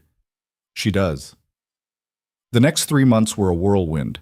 Caleb officially joined Laurent Holdings, bringing Tony and his best crew members with him. They started the first sustainable development project, a mixed-use building that would serve as a model for everything Arya had promised. It wasn't smooth. There were budget overruns and design challenges and moments when Caleb questioned whether he belonged in corporate settings. But Arya was there, partnering with him, trusting his expertise, learning from his experience. Marcus adjusted to having Arya around more often. She learned to cook, badly but with enthusiasm. She attended his soccer games and school events.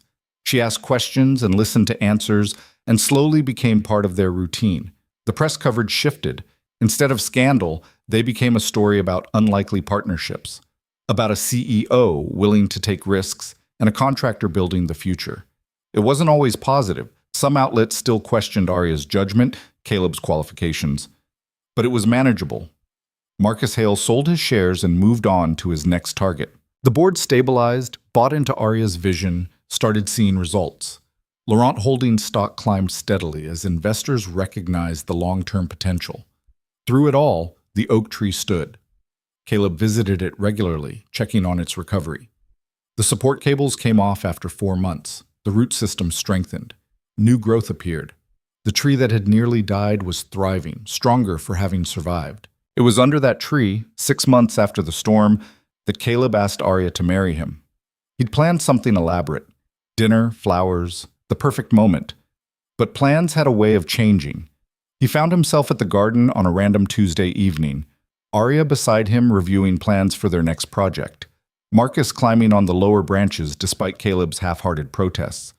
"He's fine," Arya said, watching Marcus with fond exasperation. "The tree's strong enough now." "Just like us," Caleb said. "Just like us." She looked at him, smiled. "What?" "I love you." "I know. I love you too. We established this months ago." "I want to marry you." Arya went very still. "What?" "I want to marry you. Make it official. Build a life together. Officially together. You, me, Marcus, a family." Caleb hadn't planned this, didn't have a ring, was doing everything wrong. But it felt right anyway. "I know it's fast. I know there are logistics to figure out. But when you know, and I know." Arya's eyes were bright. "You're serious." "Completely serious. You're proposing. Right now. In the middle of a work discussion with your son climbing a tree behind us." "Apparently so." She laughed, the sound slightly hysterical. "This is the least romantic proposal ever." "Probably. Is that a no?" "That's a yes, you idiot. Of course it's a yes." She kissed him, hard and desperate and joyful. Yes to all of it. The marriage, the family, the completely impractical life we're building together. Yes. Marcus cheered from his branch. "Finally! I thought you'd never ask." "You knew?" Caleb called up. "Dad, everyone knew. You look at her like she's the best thing ever, which she is. But yeah, super obvious." Arya was laughing and crying at the same time. "Your son is the most observant 7-year-old on the planet. 8 now. Birthday was last month." 8, right. She wiped her eyes. "We're really doing this?" "We really are." They told Katie that night, who claimed she'd been waiting for months. They told Arya's board, who had varying reactions ranging from congratulations to concern about public perception. They told the world through a simple press release that generated predictable coverage. Some positive, some skeptical, some just curious about how this unlikely pair would make it work. The wedding was small. Immediate family, close friends, the crew who'd saved the oak tree. They held it in the garden, under the branches that had nearly fallen but chose to stand instead. Marcus was the ring bearer, taking his job with absolute seriousness. Katie was Arya's maid of honor, having bonded with her over shared exasperation with Caleb's stubbornness. Tony was best man, giving a speech about impossible projects and the people stubborn enough to complete them. Caleb and Arya wrote their own vows. Arya promised to show up, to be honest, to build something that lasted. Caleb promised the same, adding that he'd try to be less stubborn about accepting help. "I'm not promising to succeed," he said, making everyone laugh. "Just to try." When they kissed as husband and wife, Marcus cheered louder than anyone. The reception was casual. Good food, dancing, celebration. At one point, Caleb found himself standing with Arya under the oak tree, watching their friends and family enjoy the garden they'd fought to save. "We did it," Arya said. "Saved the tree, saved the company, saved each other. Looks like. Think it'll last? The tree? Probably another 300 years. I meant us." Caleb pulled her closer. "I know what you meant. And yeah, I think we'll last. We're stubborn enough." "That's romantic. It's honest, which is better." They danced under the oak tree as the sun set, surrounded by people who'd believed in them, who'd supported them, who'd helped build this improbable life. Marcus joined them halfway through, insisting on dancing with both his parents at once, making it messy and chaotic and perfect. Later, after the guests had left and the garden was quiet, the three of them sat under the oak tree, Marcus between them, Caleb and Arya on either side, all of them looking up at the branches overhead. "It's a good tree," Marcus said. "Strong, like us." "Like us," Arya agreed. Caleb thought about the morning he'd first arrived at this site, facing an impossible project and a woman he didn't know. Thought about storms and falling trees and choosing to fight when giving up would have been easier. Thought about Marcus asking if the tree was dying and Caleb promising to save it. They'd saved more than the tree. They'd saved each other, built something new from broken pieces. Proved that impossible things were possible if you were willing to work for them. The oak tree stood above them, its leaves rustling in the evening breeze. 300 years of growth, plus one near-death experience, plus the stubbornness of people who refused to let it die. It would stand for generations more, a testament to survival and second chances. Just like them. "Ready to go home?" Arya asked. "Yeah," Caleb said. "Let's go home." They walked out of the garden together, husband, wife, and son, leaving the oak tree standing strong behind them. It had witnessed their beginning, survived their storms, and would be there for whatever came next. Some things were built to last. The tree, the garden, the family they'd chosen to become, and that was more than enough.